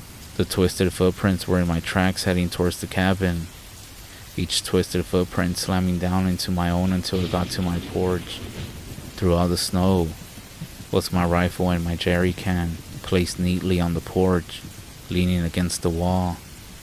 The door was cracked open a bit. I swear, I saw the leg of that thing, Inside, as soon as I looked at it, I wished that I could say that I went in there and I shot the thing dead, but I was too frozen with fear to do anything but stand there. I wish I could say that I was brave and fought the good fight, but I didn't. I fell on my knees onto the ground. I spent 6 hours out there in the darkness, waiting for whatever that thing was to come out and finish me, but it never did. My crew found me covered in snow, with my gun drawn and pointed at my cabin. They questioned me and searched the entire cabin. All of my food was taken. Everything was thrown everywhere. The place was a mess. And the radio, it was destroyed beyond repair. And there was no sign of whatever it was that was hunting me that night.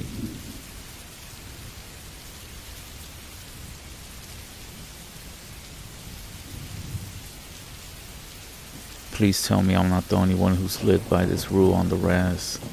The one about don't play with cards on a Sunday. I always heard that when you play cards, you're playing with the devil. Personally, I don't like them. I don't like them in my house. That's just me though. My great-grandma used to say, if you gamble on Sunday, the devil will get you Monday. Has anyone else heard something like this? Or has anyone else had something like this happen? You see, growing up, we always used to get together at my grandma's house for Easter, Christmas, you name it. There were so many of us that we as the kids would end up sleeping on the floor in the living room. Meanwhile, the adults would stay up late, laughing, drinking, and playing cards for money. Every time that we got together, my grandma would repeat my great-grandma's words. Don't leave them playing cards out on the table when you're done, or the devil will come play with them. Some of the people would just laugh it off, you can say. You know how it goes. The games ended late, and everyone went off to sleep. Me and a few cousins would now be able to finally go to sleep. We ended up setting our spots on the living room floor, and after a while, well, you get a bunch of cousins together and they aren't gonna go to sleep.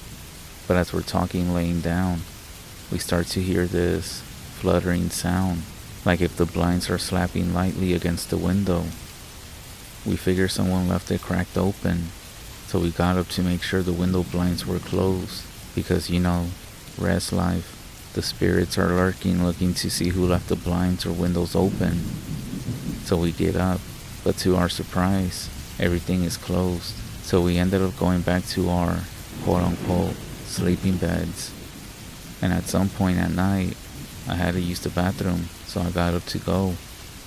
The good thing is that at this point we had one inside the house, not like other homes who still had to walk a certain distance outside. And as I did, I walked past the kitchen table where they were playing cards at. After I finished my business, I left the bathroom and I started to walk back to my bed.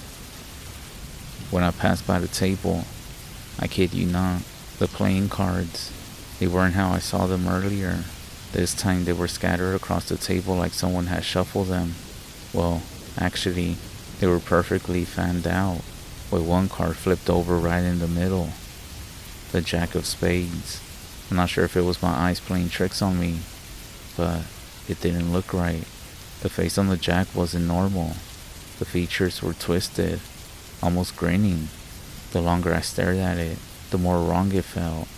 I blinked and looked again, and it looked normal.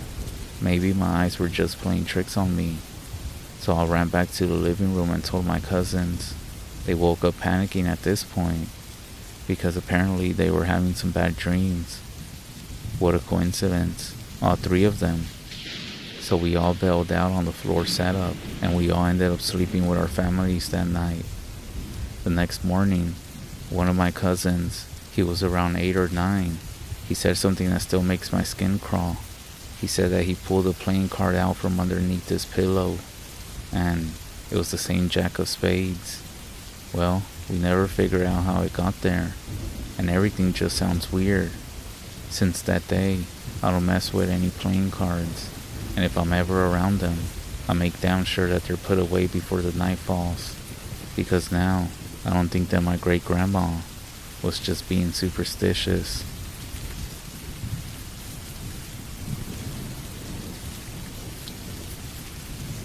I got a story for you.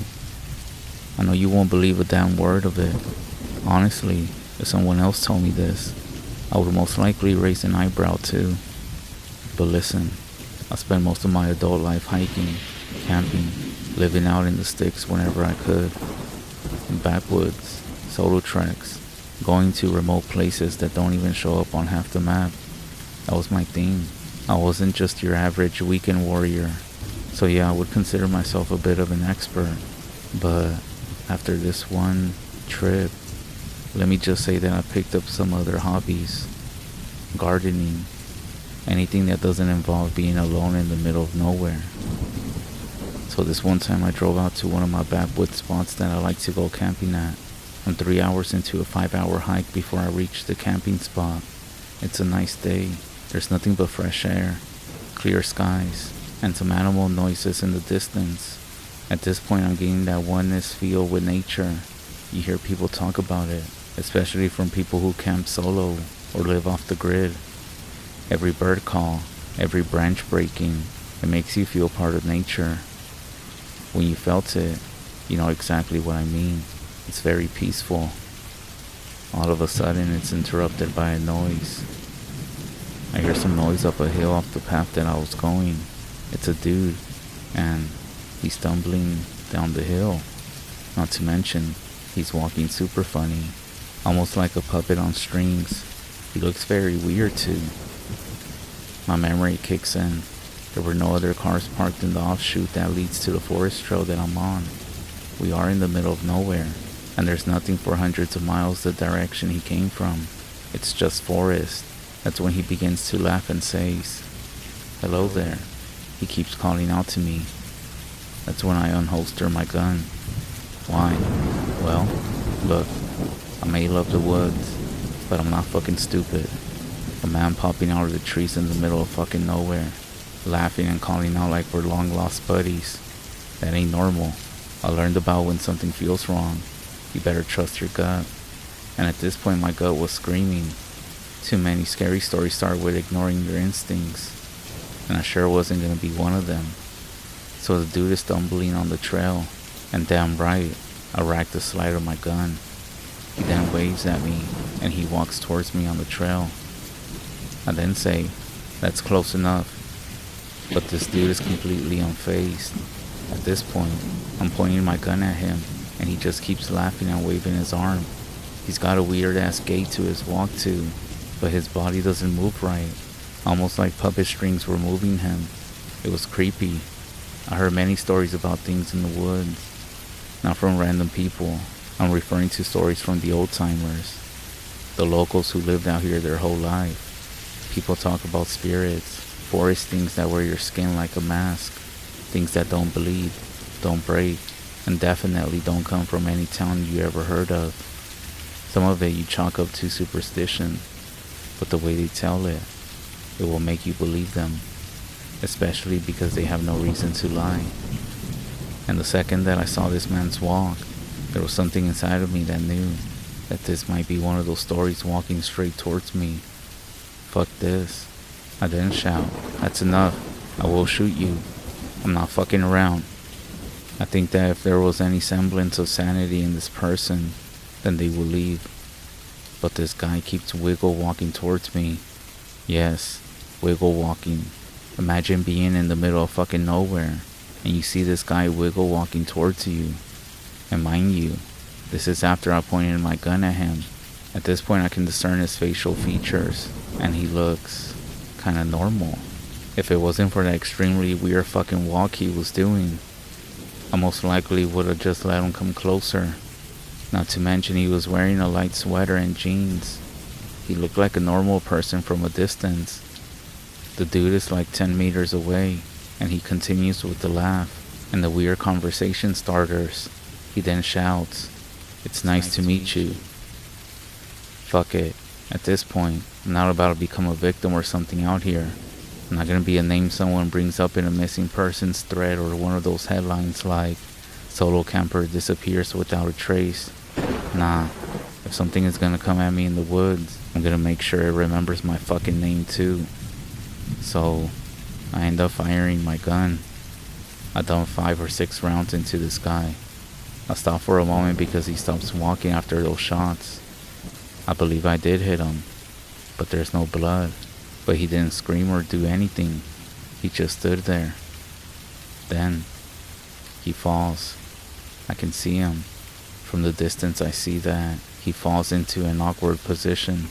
You know how in demonic movies they show someone possessed all with their limbs in different angles? Well, that was basically him. Like his joints and bones aren't connected right. Almost like someone put a human together without knowing how the skeleton works. And then, I swear, he contorted or something, and he crawled away, disappearing onto the underbrush. I think I was in a state of shock that I didn't even use my gun anymore. I didn't hear this rapid pitter-patter of, I guess, steps that gradually fade into the woods, twigs and branches snapping as whoever, or whatever this thing is, goes further away. I noped out of there so damn fast. It was already 2:30, and by 4:30 it was going to be getting dark in the forest, or darker than I would feel comfortable being alone with whoever, or whatever is out here. I'm not kidding when I said that on the spot there.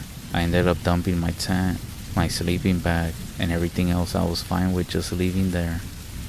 Simply because I needed to turn a 3-hour hike into an 1.5-hour hike, or possibly less, and get the fuck out of here. There was no way I was gonna get caught up in the forest after dark with whatever this thing was, walking up to me at night. With the essentials on me, I double timed it back the way that I came.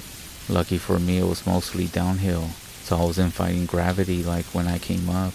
I took care not to turn around, also not to run too fast. If I twisted my ankle or fell and hurt myself, I know that I would be screwed if that thing was creeping around. I believe I was almost done with the trail when I slowed down for a second to catch my breath. I knew I had to keep moving, but my legs were starting to burn and my chest was feeling tight. But when I stopped, for like 10 seconds, that's when I hear it. The sound of something skittering, not walking, not running, almost like somebody was crawling on the ground. Long fingers dragging across dead leaves and bark, and also very fast. I didn't move. It came from behind me, maybe 20 feet back, the same damn direction that I just came from. But I didn't turn around. I knew it was him. Whatever this thing was, it was laughing in that broken voice. And then I also heard it speak again. Nice to meet you. But this time it sounded a little bit softer, drawn out, mocking, and also very close to me. I turned around. Nothing was there. So I booked it, legs burning, adrenaline pumping like I was being chased by hell itself. At 3:45, the sun was already starting to not show through the woods as much. A slight panic had started to get into me, but I tried my best to remain calm and just keep with my brisk pace. I ended up getting back to my car at 4:20. I looked back into the forest, and apparently my eyes had adjusted to it because it was dark. 20 meters back into the shadows, I got in my car and I got the fuck out of there. I don't know if that thing is still out there, but I don't even go camping anymore, and I'm for sure not going back there for my tent or anything else. It's not worth it. About 2 years later, I ended up leaving Alaska. I still have some friends who live up there. If you wanted to go there, you may have to recruit a guide. And speaking of guides, a local native had told me a while back when I was scouting the location some 5 years ago to be mindful of the waterways north of the bridge. Maybe the old guy just liked telling ghost stories, but basically he talked about the spirits in the forest, people who ended up disappearing, who venture off in the same direction, that for my safety, I should stay on the south side of the ridge and avoid those creeks and that waterway to the north, if at all possible. I always thought he meant like bears and moose up there, but I never ventured onto that side of the ridge, so I never peeked around to find out. Maybe at some point, I ended up going too far north, and I ended up angering the spirits. I'm not sure, but after seeing that thing up there, I didn't really feel the same. The forest itself doesn't feel the same, and I couldn't enjoy them like I used to. So if you ever go to some camping ground or hiking trail into a forest, always be careful. You just might see somebody crawling around.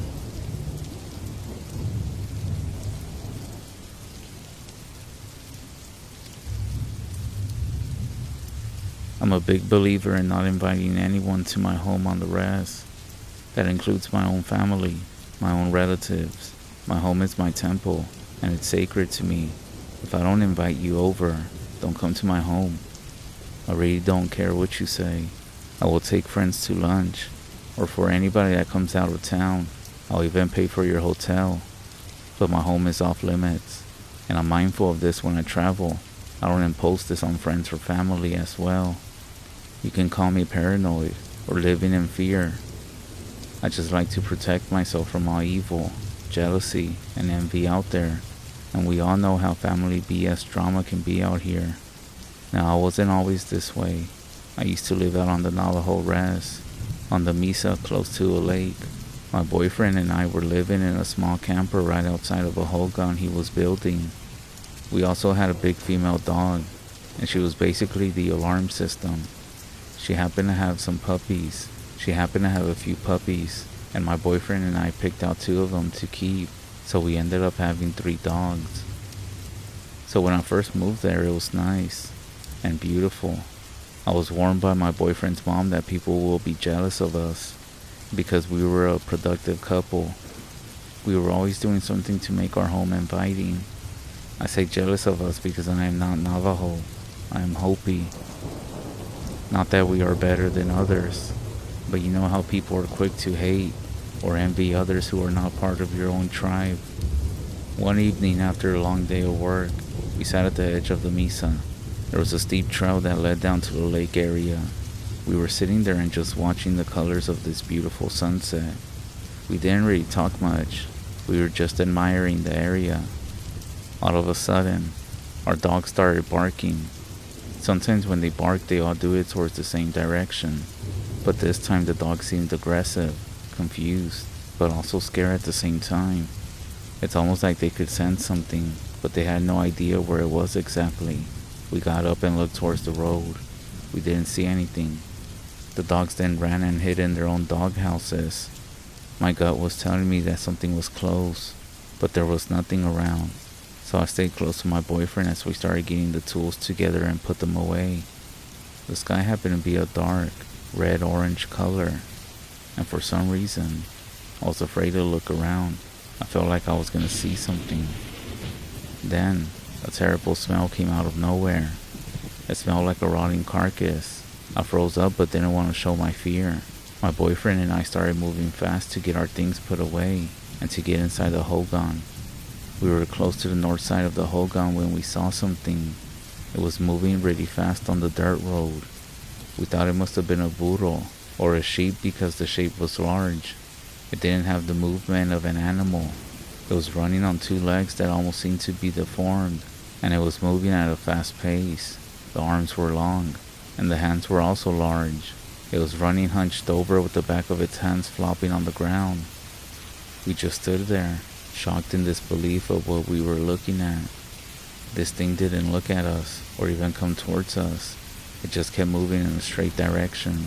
As it passed in a view across from us, I saw and heard the bones that were around its neck. It also had long, sticky looking hair. It looked like a person. The clothes looked like dusty old leather. There was nowhere for it to go except for the cliffside. Then, whatever this thing was, it grunted a sick, gurgle sound, and it jumped off the cliff. After it jumped off, everything else was gone.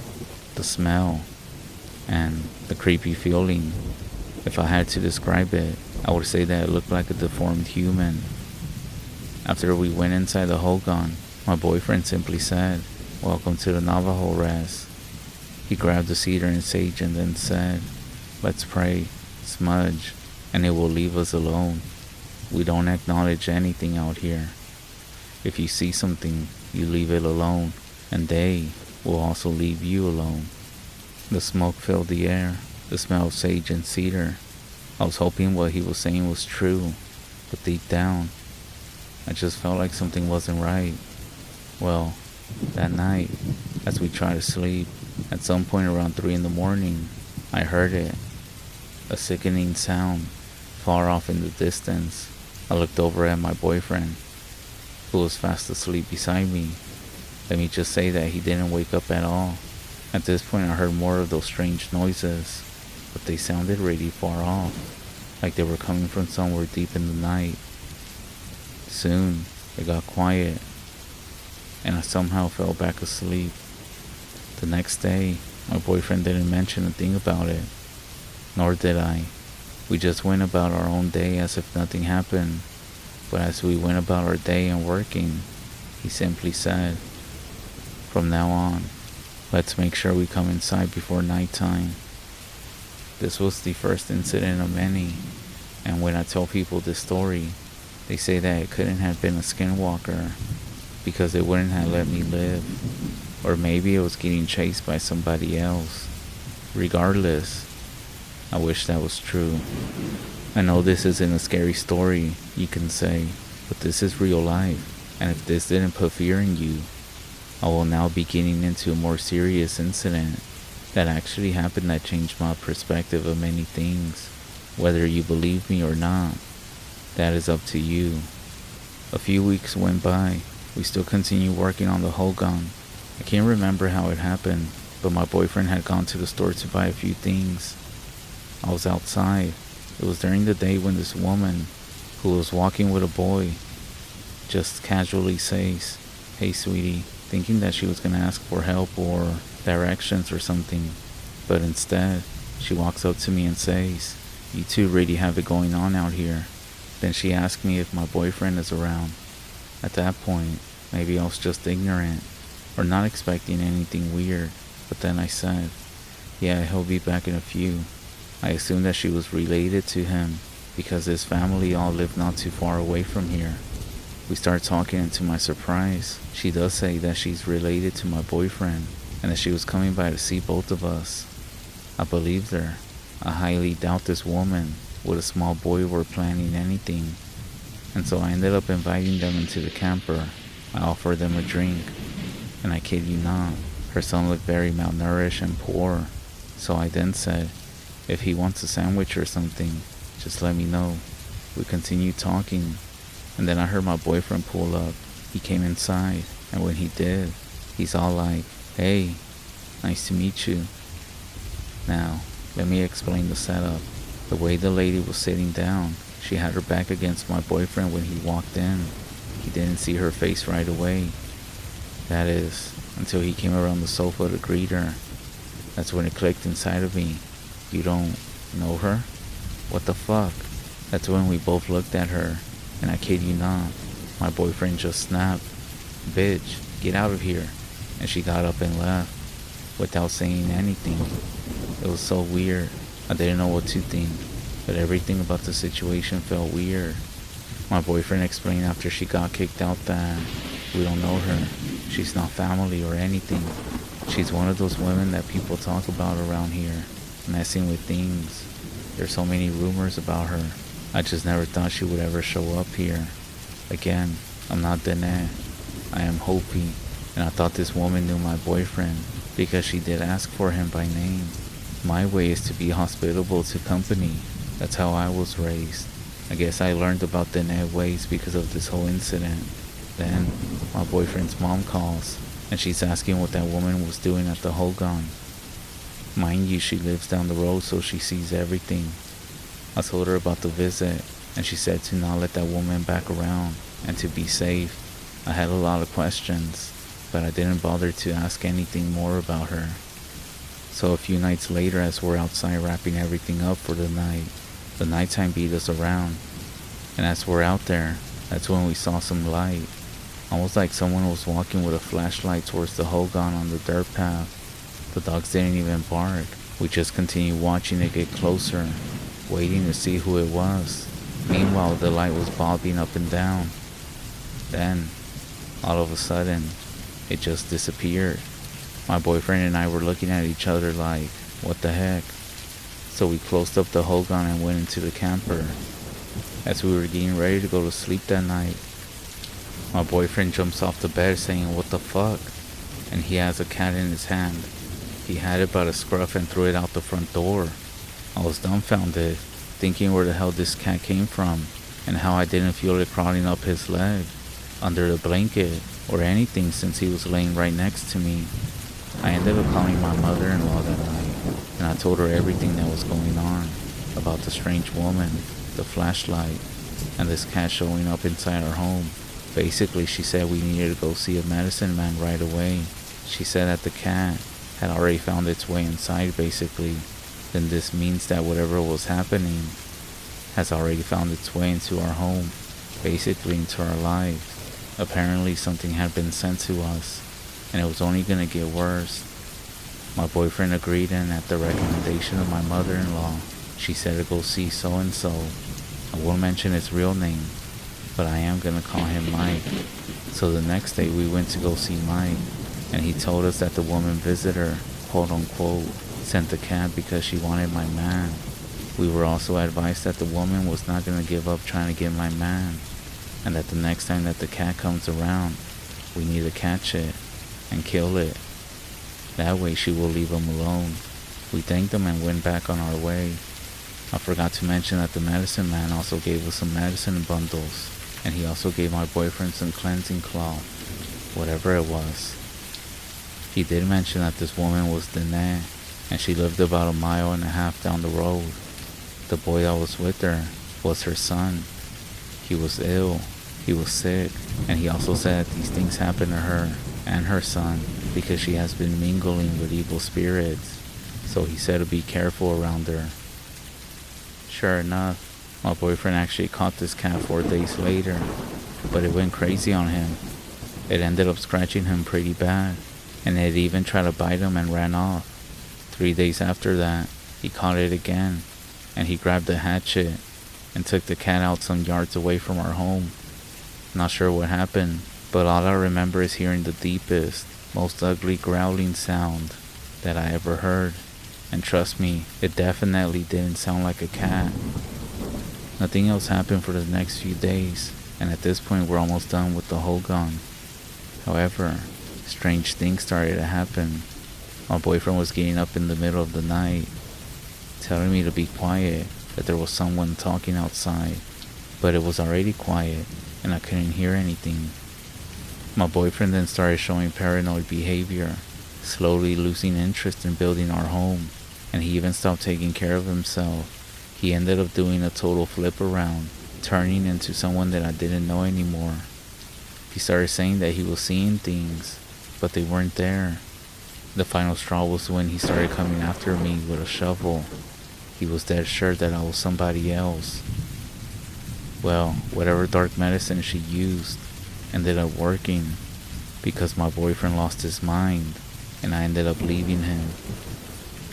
Thinking about it still scares me. I did end up leaving the REZ. I do get calls from him, and he seems alright, but we're not together anymore. Like I said before, I'm not Dene. I'm not exactly sure what goes on out there in the Navajo Nation, in those places. I do have other friends who are also Dene, and they have given me different explanations as to what happened, and I have determined that either one or the other thing happened. One, it actually was witchcraft, native love medicine, something along those lines, something that works its way into the mind, into the spirit, and it causes the victim to go crazy, almost like that person is possessed. I even heard enough stories from different tribes to know it's not just superstition. When people mess with love medicine, it can twist someone's mind and ruin people's lives. Or two, something even worse, that my ex, and maybe even his family, were all involved in something much bigger. Then I realized that maybe they weren't just victims of this woman. Maybe they were working with her, or that it was tied into something darker that they were all trying to hide from me. Either way, after what I lived through, after what I saw with my own eyes, so I hope now you understand me, why I don't just let anyone into my home, not even family, not even old friends. My home is sacred. It's my protection, my peace, and not everyone who comes inside has good intentions. Once you have lived through something like I did, you learn real fast. Not every visitor is just a visitor.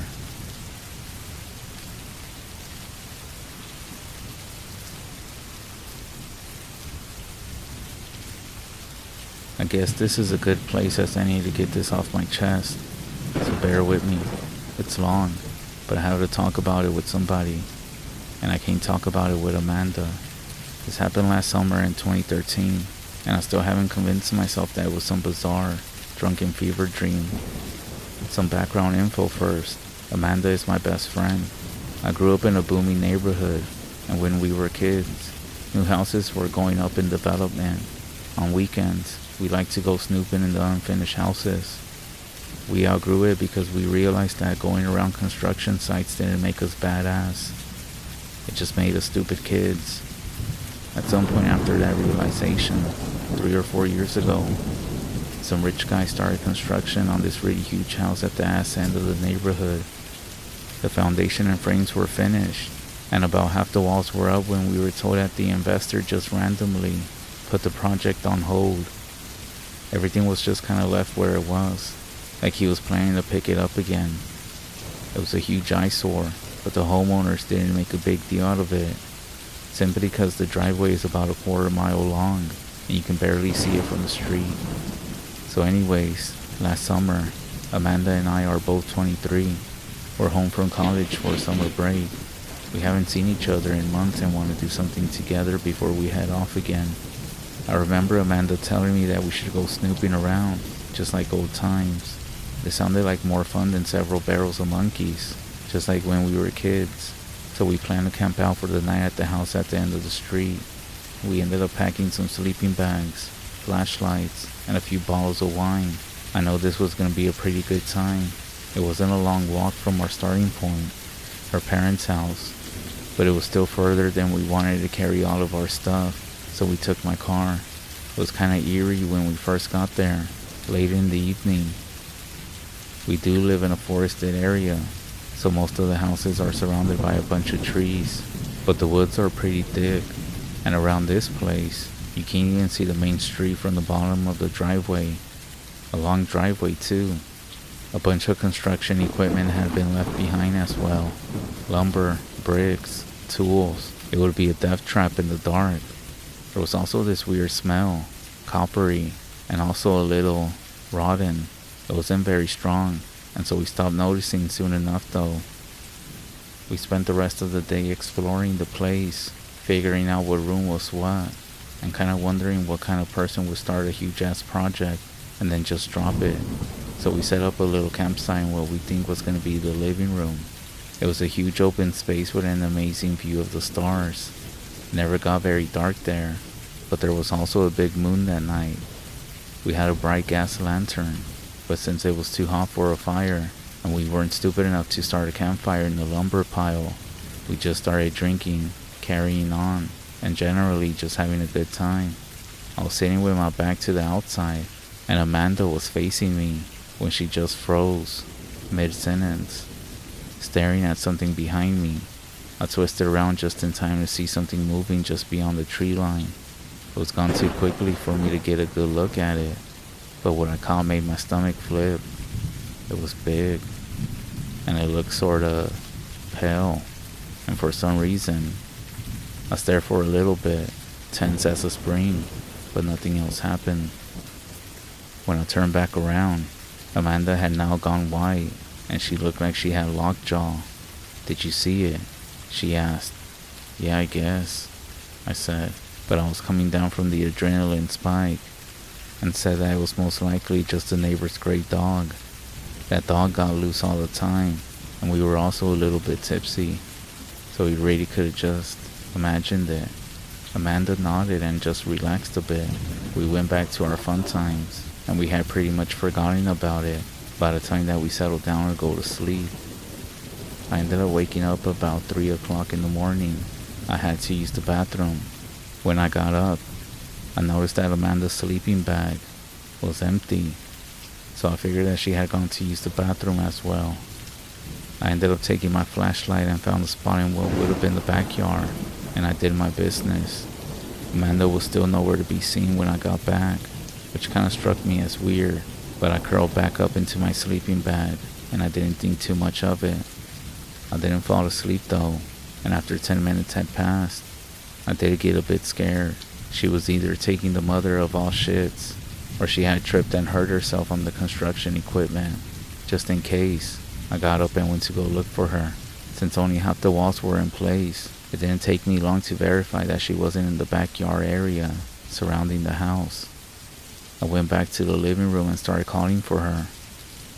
I wasn't too worried about making noise. We were too far away to disturb any of the neighbors. I kept telling myself that she was most likely just goofing off, trying to freak me out. But it was working. Amanda, this isn't funny. Where the fuck are you? About that time, I got this creepy feeling that something was very, very wrong.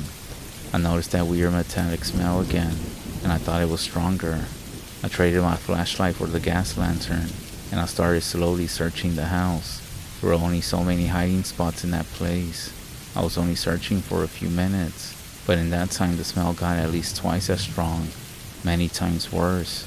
It had undertones of vomit, rotting meat.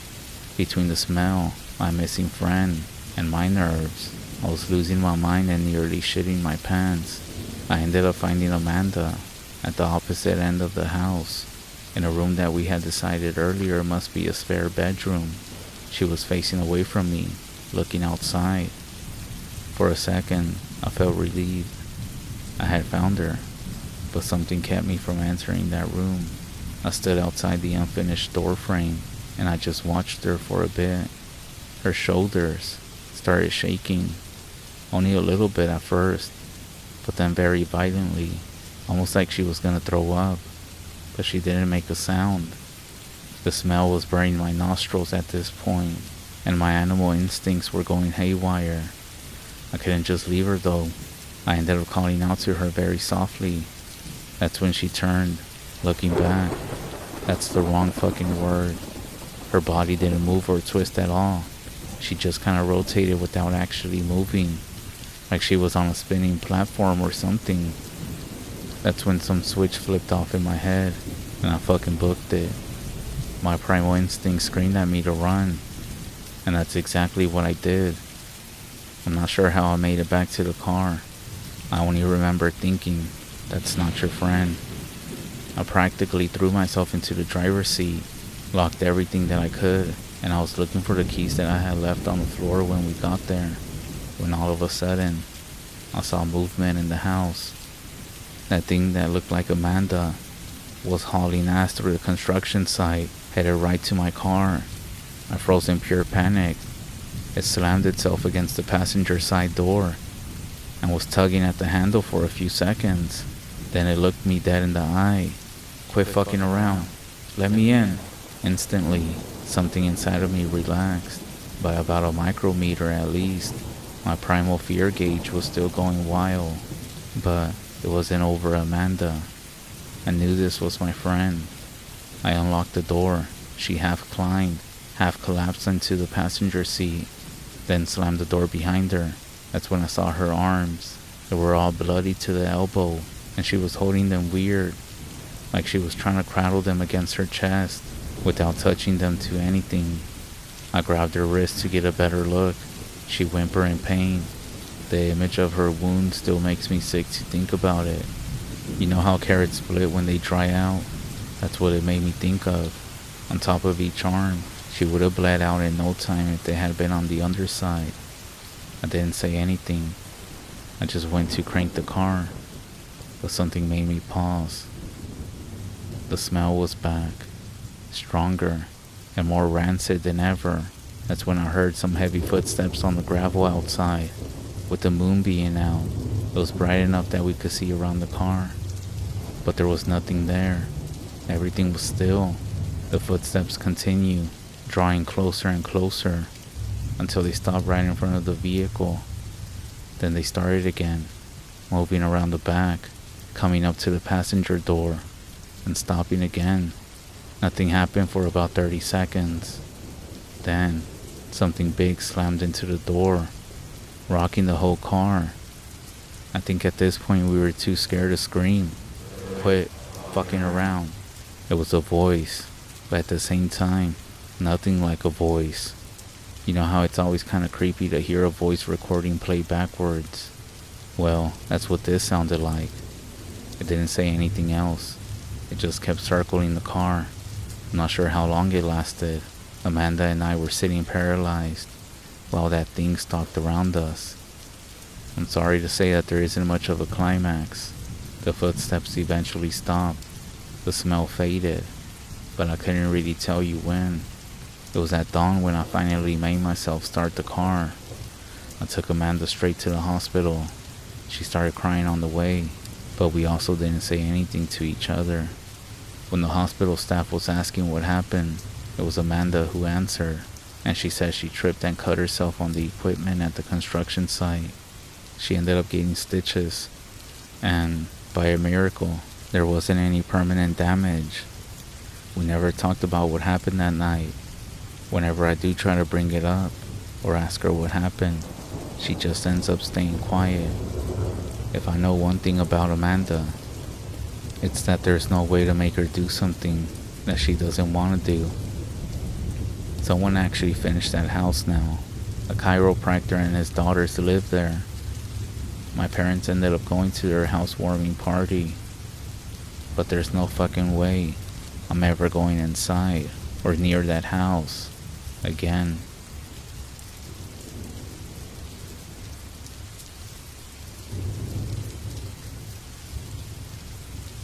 I don't think it was a Skinwalker that I came across, which is a person who practices bad medicine, or maybe it was. I'll let you decide after I tell you about my encounter. So my mom used to tell me that mirrors are not just for fixing your hair, they are actually windows. She told us growing up that they don't just show your reflection, they can trap things, reveal the truth, or even reflect things that don't belong in this world. That's why growing up, my mom only let us use the mirror when we would have to brush our hair or get ready. Then again, when have you ever known someone to use mirrors for something else, aside from those things? However, she always covered the mirrors at night, especially during ceremonies, or when someone passed away. You know how when you leave or go out, you make sure your doors are locked, or you make sure you have your wallet, your keys and stuff. I had covering mirrors in the house before we left on that list, especially when we would have ceremonies. I never quite understood what she meant, not until that day at the powwow, not until I saw something I wasn't supposed to see, I think. For those who might not know, a powwow is more than just a gathering. It's a celebration of our culture, the songs and the dances. Families come together, dancers wear regalia, you hear the drums, and our languages and traditions are kept alive. There are ceremonies, honor, and sometimes competition, but above everything else, it's where we all come together. Growing up very traditional came with knowing how to powwow dance. Well, learning. I went to powwow club, and I made a lot of friends that I still know today. As a kid, I was always shy and reserved, but I was always around watching and listening. Many of the people that were there at the club were younger back then, and today when I go there's only elders and grandparents. But that's alright, I have always loved dancing, and as I grew up, it was always the same crowds in surrounding areas, and even at the reserve powwows. As I grew older, I was always happy to see everyone in every season, new regalia and new dances. Now, there was always this one dancer who stayed in the same outfit for many years, and he was well known in the community. He was a very proud dancer as well.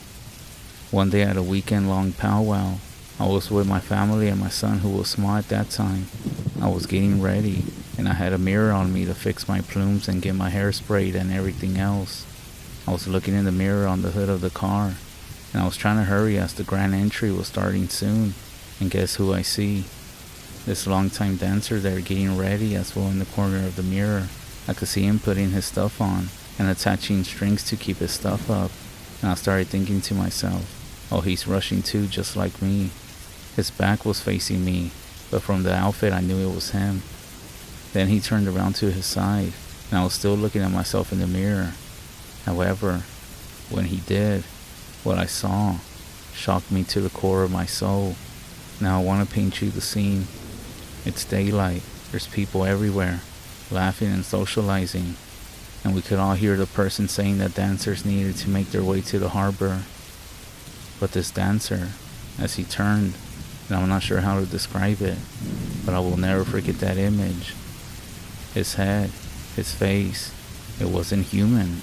There was no long gray hair, which he always had. There was no glasses on his face, and no wrinkled brown skin. There was nothing. There was only a skull, and it had flesh spots on it. It looked like a skull that was decomposing. I got goosebumps, and my son was sitting beside me, sitting on a chair, drinking from a sippy cup. I grabbed him and our stuff. This time I physically turned around and looked at the man again, and he looked normal. I didn't know what to do. I just panicked and went to sit with my family, and I didn't say anything. I kept my son close to me all day, and when I danced my category, I made sure my mom was holding him. Throughout the whole day I was just asking myself if I already saw that, or if I was just imagining.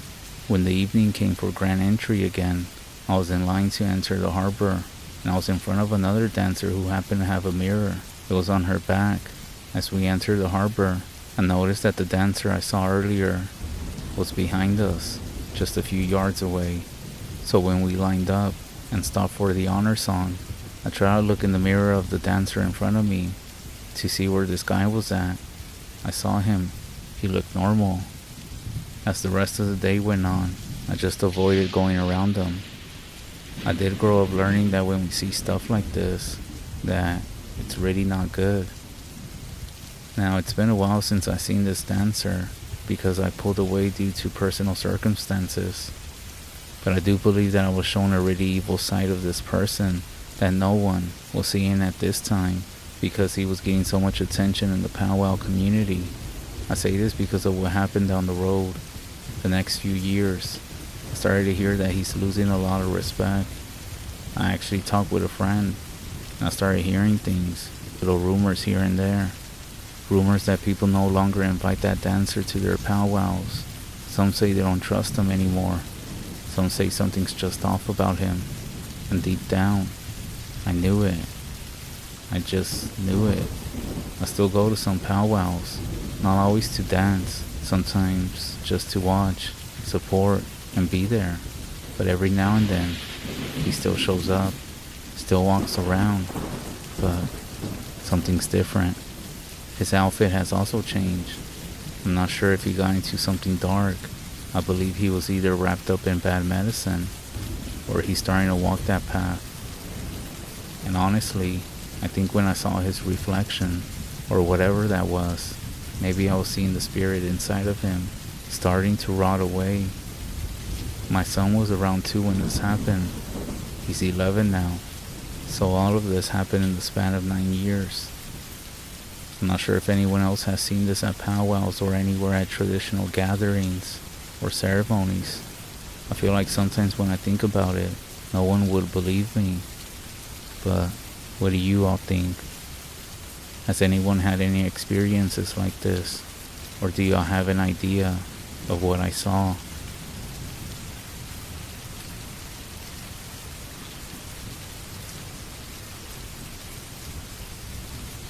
This is my first time telling the story. I felt like I had to get it off my back. At least somebody could hear it. This happened 2 years ago, and my parents own a cabin in North Saskatchewan. And yeah, I'm actually in North Canada. I decided I wanted to spend some time by myself up there. My parents agreed because they wanted me out of their attic. I've been really into the paranormal the past few months, so I found the idea of being by myself and isolated with whatever is out there in the North Forest pretty comforting. So I drive up there in late November. I stocked up on food to last a few months. I leave my phone at home since I only use it for internet related stuff anyways. The cabin has electricity and satellite but no internet, but all my video games are offline anyways.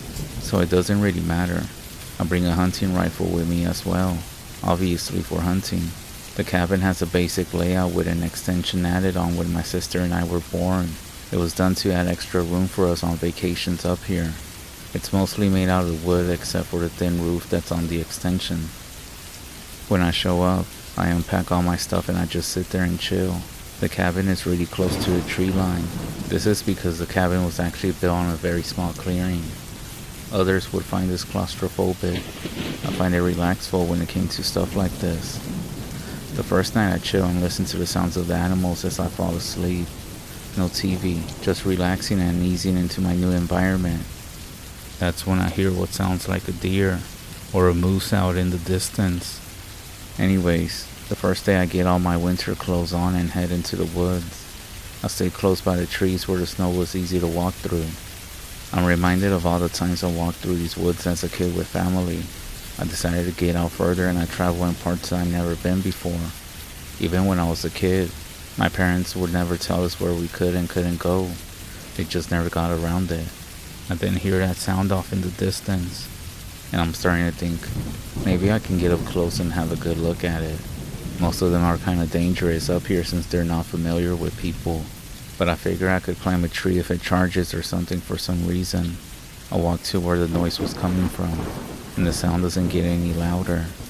I figure it must be walking away from me, but I also can't find any tracks. I decided that it's actually a lot further away than I thought it was, and I couldn't even chase after it if I wanted to. After only like 7 hours of daylight, I started to head back because I don't want to get caught out here in the darkness. It's not the kind of place you want to get lost in at any point. Once I get back home, I started to think about the whole thing. I do get a little bit creeped out, just the fact of being out here by myself, and so I just cook dinner and go to bed. The next day when I go outside for a walk, I find a rotting moose with all the skin on its head chewed off. I figure it was most likely maggots or other small animals picking away at it. At one point I tried to go hunting for deer or anything else, but I could never find tracks despite all the calls I heard at night. Mostly female, for some reason. I always told myself that they must be a lot further out than I usually venture to. But one day, I went out and actually managed to snag a small buck. And I'm thinking, yeah, this is what I came out here for. I had never shot one by myself before, so I had no idea how to take care of the meat. I decided to leave it till tomorrow and butcher it when I woke up. I went full dumbass mode and left it hanging outside as to not stink up the cabin. The next day, I went out and there were huge bites taken out of it. I'm thinking, oh great, some animals are in here now. Some animal got to it first and mangled it to pieces. Whatever it was really went at it on the head for some reason. I couldn't pick out what animal would have made the bite marks, but I decided to stop walking out so far into the woods for now. I even start to wonder how I even got a male buck if all the calls I heard were female. I know what the calls are, and these were more long, drawn out, indicating female. I started to get creeped out, since I do get anxious about random stuff anyways. But I quickly made myself forget about it, since I did promise myself that I would stay for the full few months and not go home early. The next night I couldn't sleep because of my anxious thoughts. You know how insomnia works and stuff. I began to hear a very slight noise. It was a very quiet night, so I would be able to hear something outside if anything was there, but I couldn't make out what it was. Eventually it got louder, as if the sound itself was frustrated. I realized something must be making it, so I sat up and listened to it. Like something being scraped over the top of wood. The sound traveled all the way across the cabin past where I was sleeping, and into the extension and all the way around again.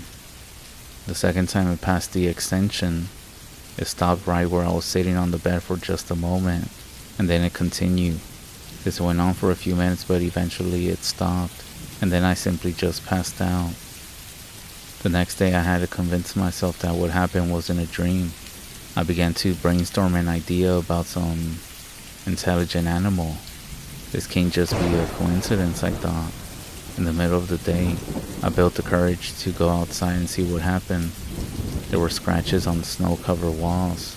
not enough to wreck the wood, but enough to see a pattern of scratches that were made more than a few feet above the ground. This definitely wasn't just some dumb animal. I finally decided to take a look at my door. The scratches were serious on the wooden door, as if someone with big fingernails spent hours scraping at it. I started tripping balls on fear at this point. Whatever it was smart enough to tell that the door was the way inside, but obviously predatory. I came to the conclusion that whatever this was must have been the same thing that mauled the buck that I had caught. Finally decided to look at the footprints. The best way to describe them was like bare footprints, but really long. I know for a fact that whatever this was definitely not a bear. That's when I began to realize something. There were no footprints around the cabin, just the ones leading up to it and leaving. This thing must have been climbing around my walls, dragging its nails to create the scratches. This was definitely not a bear. I just wanted to get out of there at this point, but the sun started to go down and storm clouds started moving in. I had been out there for just 2 hours just looking at all this stuff. I couldn't leave in a blizzard or in the dark, so I just locked myself in and went to bed with my gun. My mind started racing when night hit. The wind was blowing outside, but off in the distance, I heard that same noise again. I began to put 2 and 2 together. Whatever this thing was, it was calling male animals by mimicking female mating calls. I know I prefer male animals since they have more meat. When I left that damn buck outside, it could tell that I was here. In fact, the first full day that I spent here when I was chasing that moose call, it could have been right above me in a tree or something. My train of thought was stopped when I heard that damn scratching noise again. I barely made it out because the blizzard was so loud, but I could still recognize it. Either it saw me as a rival or as prey. At this point, I'm not sure which was worse. I know this thing was good at climbing because I heard the sounds of feet on the wooden roof and very faintly on the snow. Suddenly, the sound changed to feet. It was right above me. I couldn't handle this anymore, but I know I couldn't leave because that's exactly what it wanted. The banging sounds on the thin roof went on for what felt like hours as the storm went on. Eventually it went away, and I thought, thank God. The blizzard began to die down too. I could hear better now, but I was not ready for what happened next. That's when I heard a woman's voice outside, not making any words, just babbling. I thought, fuck, this barefoot demon thing, it's trying to trick me like you did all those moose and deer. The sound was very close, at least within the tree line. I ended up grabbing a big ass flashlight and went to open one of the windows. I shined it outside towards where the sound was coming from. That's when I saw it. This ungodly 7-foot tall, slim, muscular build thing. My eyes eventually adjusted to what I was looking at. The face was a hideous interpretation of a human, almost like if you described to an alien what a person looked like, and then they fed the drawing to dogs. The nose was upturned like a bat, facing directly at me. Its eyes weren't sunken in like you would suspect. They were protruding out. The eyes looked almost swollen. Its mouth was round and way too big. The face was shaped like a baboon's face, very oval with a heavy brow ridge, but it was incredibly flat, and its forehead was big. It started moving its lips, almost like it was trying to talk, except all it looked like at this point seemed to be smiling at me. Its hands were a combination of sloth and human hands. In one of its hands, it held the head of a buck. All the skin had been chewed off of it. After getting a good look at it, I took a shot at it. I'm not sure if I hit it since I dropped the flashlight, but that's when I saw it drop the head and run off into the woods. I grabbed the flashlight and pointed to it, and I could barely make out a shape climbing a tree in seconds, and then jumping from one tree to another. Fuck you and this cabin. I ended up not sleeping the rest of the night, and I left in the morning. I came home early and told my parents I was feeling lonely as an excuse to come back. I never told them what happened because they would have assumed that I was taking drugs. Anyways, this is most likely the only time that I'll ever tell this story. I don't believe in magic, or even in forest demons or anything like that. I'm not sure what I saw out there. I'm not gonna give it a stupid name, like all you other guys do when they see something like this. But I know one thing's for sure. I'm never going back to North Saskatchewan as long as I live.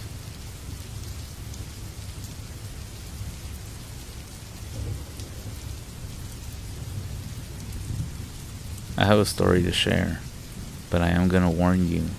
It contains some very uncomfortable details. It's a story that's been passed around a bunch of times. Maybe you heard it before, but I want to share it from the perspective of my mom. She said there was a little boy that lived with his grandparents in an area north of here. His grandfather would leave some nights saying that he would go to a family member's to play cards and to come back late in the night. The grandmother eventually got curious about these nights, especially because sometimes he wouldn't even come back till the next day. So she had the boy follow his grandfather just to see where he would go. Following his grandfather, they would pass the relative's home that he was supposedly playing cards in. Eventually they came to a canyon edge. The boy then saw his grandfather disappear down the canyon wall. Moving closer, he saw a very narrow path that would allow the person to walk down the canyon wall. Going down the path, he saw his grandfather taking his clothes off and leaving his clothes at the entrance. Creeping down, he came to a cave entrance that was covered by animal skins. Looking in, he saw his grandfather and his grandfather's family members, all naked, sitting around a fire, passing a bowl of some liquid around, and watching two people, well, doing it. He recognized one of them as his uncle, and the other being one of his own uncle's daughter. They ended up seeing him, and they dragged him in, and they placed him in some back room that looked to be used as storage. He saw some animal skins and bones with what looked to be the corpse of an infant. After a while, they had the boy join them, and they told him to undress and to, quote unquote, do it with one of his family members that was there. The boy noticed that they seemed to be under the influence of what was in the bowl, the one that they were passing around, and that they were also unsteady on their feet. That's when he chose that he was going to try to leave, and as he began to take his shirt off, just to deceive that he was going to stay and do as they asked. But when they let their guard down, he took off running as fast as he could. Some of them tried to follow him out, but they ended up falling down the canyon wall. Continuing to run, he eventually got back to his grandmother. Just before he approached the hogan, he saw a coyote wandering around the area, so he stopped and looked at it as it was digging a hole in the ground, and it dropped something in the hole, and then it just covered it. Seeing the coyote leave, he ran into the hogan and told his grandmother everything that he saw. She listened to everything that he said, so they drove away to go to a medicine man the grandmother knew of. They ended up conducting some sort of ceremony and singing. Then the medicine man had the boy say the name of each person that he saw in the cave. And he also told the grandmother that the bundle the boy saw, the one that the coyote buried, it actually contained some of her hair and other personal things. Eventually, every person that the boy named ended up dying. My mom used to finish this story telling me to never get involved with bad medicine.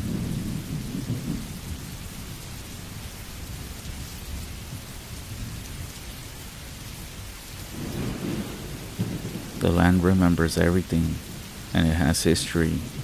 That's why the elders taught us, before you build, before you move in, before you enter someone's home, before you even step foot on certain grounds, you should always pray. You should always ask for permission.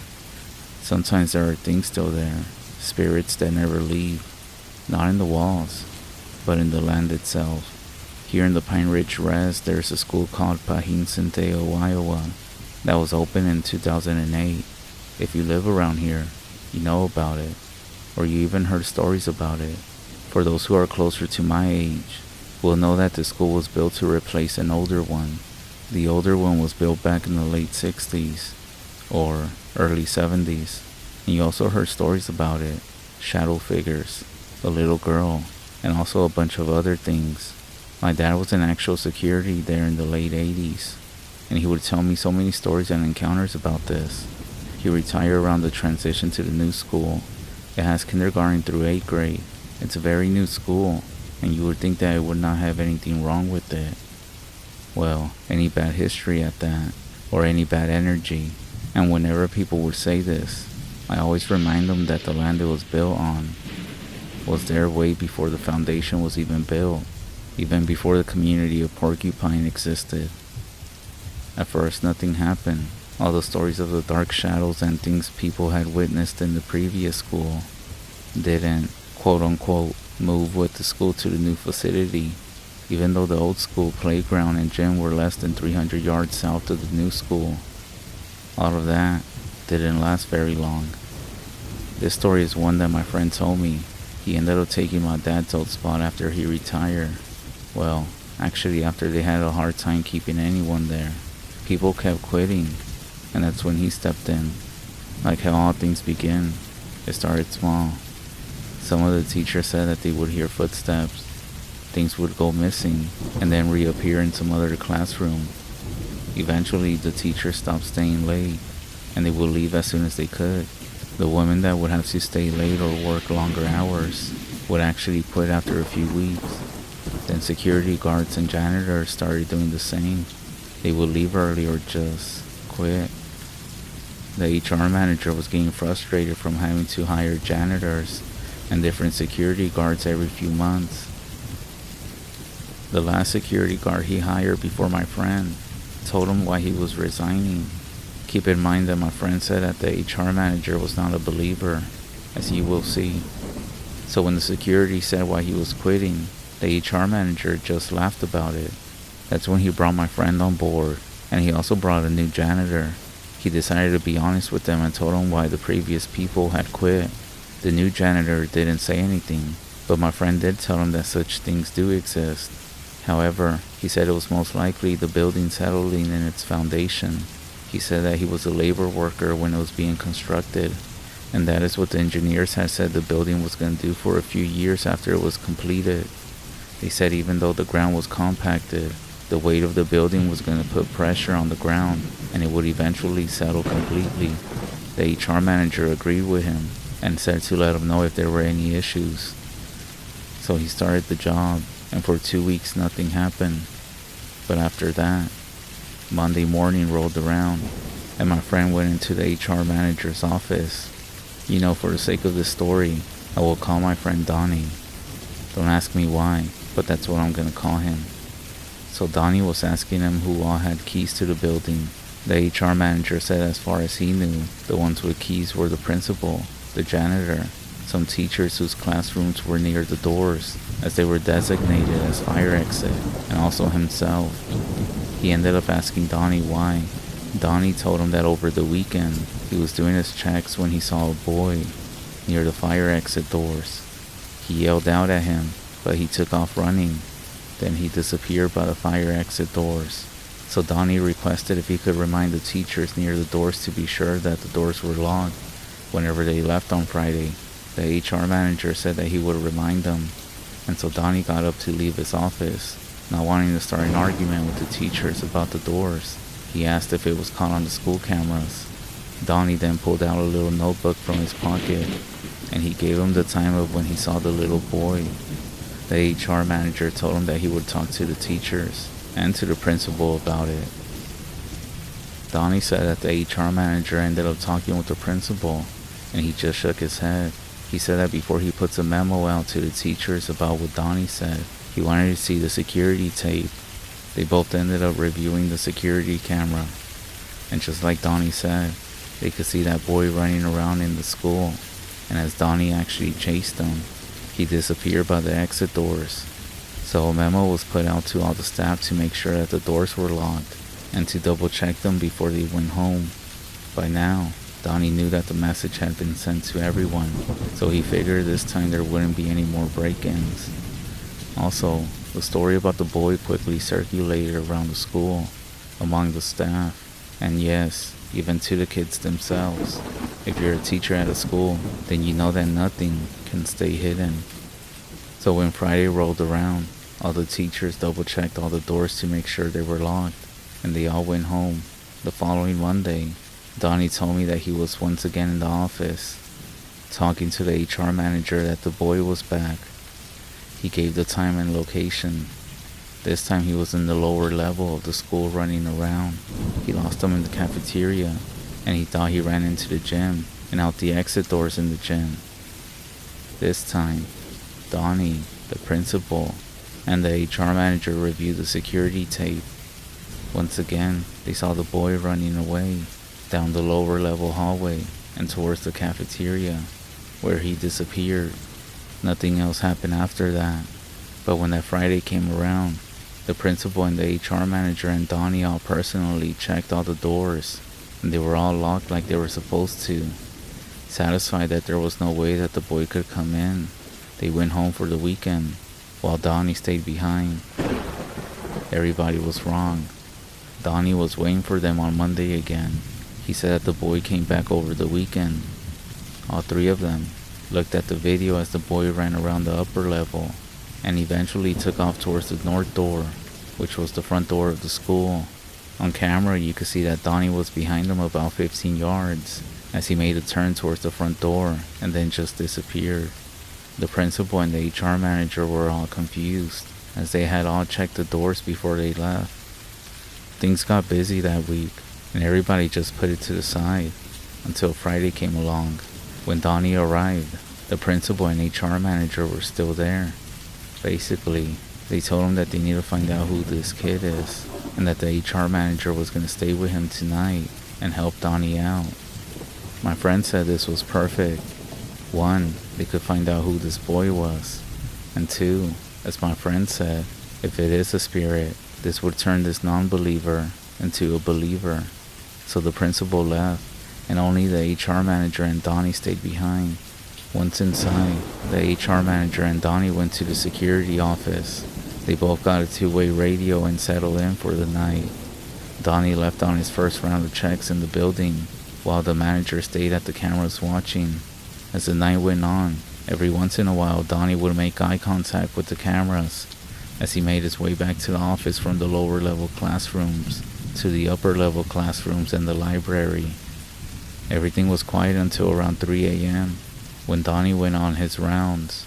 He started on the lower level and made his way to the upper. When he got to the end of the hallway, that's when he got on the two-way radio. He said that the manager told him that he could see the little boy down in the lower level. He said that he must have just passed him, or maybe he was hiding in the last classroom as he walked by. Donnie turned around and went back downstairs right away. He got to the bottom and called the manager back on the two-way. He asked where he went. The manager said over the radio that he saw the little boy sneaking towards the restrooms at the end of the hall by the cafeteria. Donnie just shined his flashlight down the hall, and that's when he caught a glimpse of the boy looking at him around the corner of the boy's bathroom. Donnie yelled at him, and that's when he took off running down towards the bathroom. But before he could get there, he said he saw a shadow come out and headed towards the cafeteria and the gym. He also could hear feet running down towards the gym as he came around the bathroom. That's when he heard the gym doors open and close. Donnie kept running, and as he came into the gym, he could see the shadow go out the other gym door and back into the cafeteria. He ran towards the same door, but at this point, any footsteps had stopped. That's when he called the manager over the radio, asking if he saw where the little boy went. The manager came back and said that the boy was running down the hallway. The manager came back and said that the little boy was actually running down the hallway he had just come from. Apparently, he was making a big circle. Before Donnie could say anything, he saw the boy peek out at the end of the hallway, so he took off running. On the cameras, the manager could see the little boy running away from Donnie, down the hallway towards the cafeteria, through the gym doors and then coming back out the other side. Donnie could also be seen running down the hallway again. The manager then caught the little boy as he started running down the upper level hallway into the library and the front office. The manager saw Donnie as he came out into the upper level hallway, so he stopped and called them on the radio, and that he could actually see him hiding at the end of the hallway. As he said that, Donnie saw the little boy peek around the corner at him. He yelled at him again, and took off running as the boy took off towards the front door. As he came around the end of the hallway, he could see that no one was there as he looked towards the front door. So he stopped and called the manager over the radio, asking which way the boy ran. When he went out the door, the manager radioed back. He said the little boy was out front by the front door. Donnie looked towards the front door, but he didn't see anyone. So he called the manager again over the radio, asking him where's he at. The manager then said that he was right there at the front door, but he sounded scared over the radio. Are you sure? Donnie asked. The manager then said, he's right there. Don't you see him? He's looking back at you through the glass. Donnie then said, I don't see anybody. The manager then said, he's right there. He's looking right at you. There's no one here, dude. What are you talking about? Then, the radio went dead. Donnie shined his flashlight towards the front door, but there was nothing there. He tried calling the manager back, but there was no answer. So he shined his flashlight one last time, and so he made his way back into the security office. When he walked in, the manager was sitting there, staring at the monitor. He was pale white. Dude, are you good? Donnie asked. He shook his head yes, and pointed to the screen. Donnie was looking, but like when he was there was nothing on camera. It took a minute for the manager to compose himself, and after a few minutes of talking what the heck is going on, Donnie said that he wanted to see where the boy was right in front of him, that he apparently just missed. I'm not sure if you're familiar with those surveillance security programs, but they're really glitchy, and it takes a while to get to the time frame that you wanted to get to. Regardless, they started to play back, and there, right in front of him, on video, was the little boy. He had his hands cupped to the glass of the front door. While he was looking at Donnie, he could see himself talking on the radio, looking towards the front door and then shining his flashlight towards it. The little boy kept his hands cupped alongside his face while he looked in. His flashlight made him lean back away from the window, but then he went back to looking back at him. As the video kept rolling, he could see himself walking away as the little boy came in and followed him down the hallway. Slowly, right behind them, they continued watching, silent, frozen, and then they switched to the camera inside the security office. The video showed the manager sitting exactly where he was now, with Donnie coming into the office, staring at the screens. But then, that's when they saw the boy walk in behind them. He stepped up beside them and just stared at them. And just as they were about to stop the video, something else moved on screen. A shape, a shadow, it appeared behind both of them. My friend Donnie didn't stay much longer after that night. He ended up quitting a few days later, and that's when he told me the story. But what about the HR manager? Well, he ended up transferring out not too long after, because no matter how new the school is, or how many times you paint the walls, some things never leave, not if they belong to the land. And the land itself, it never forgets. In all seriousness, my friend Donnie wouldn't make any of this up. Like I said, you used to hear stories about this school before it was remodeled, but recently, there's been stories starting to come back up again. I dare you to ask anybody who's a teacher at Pahinson Deo, Iowa, on the Pine Ridge REZ.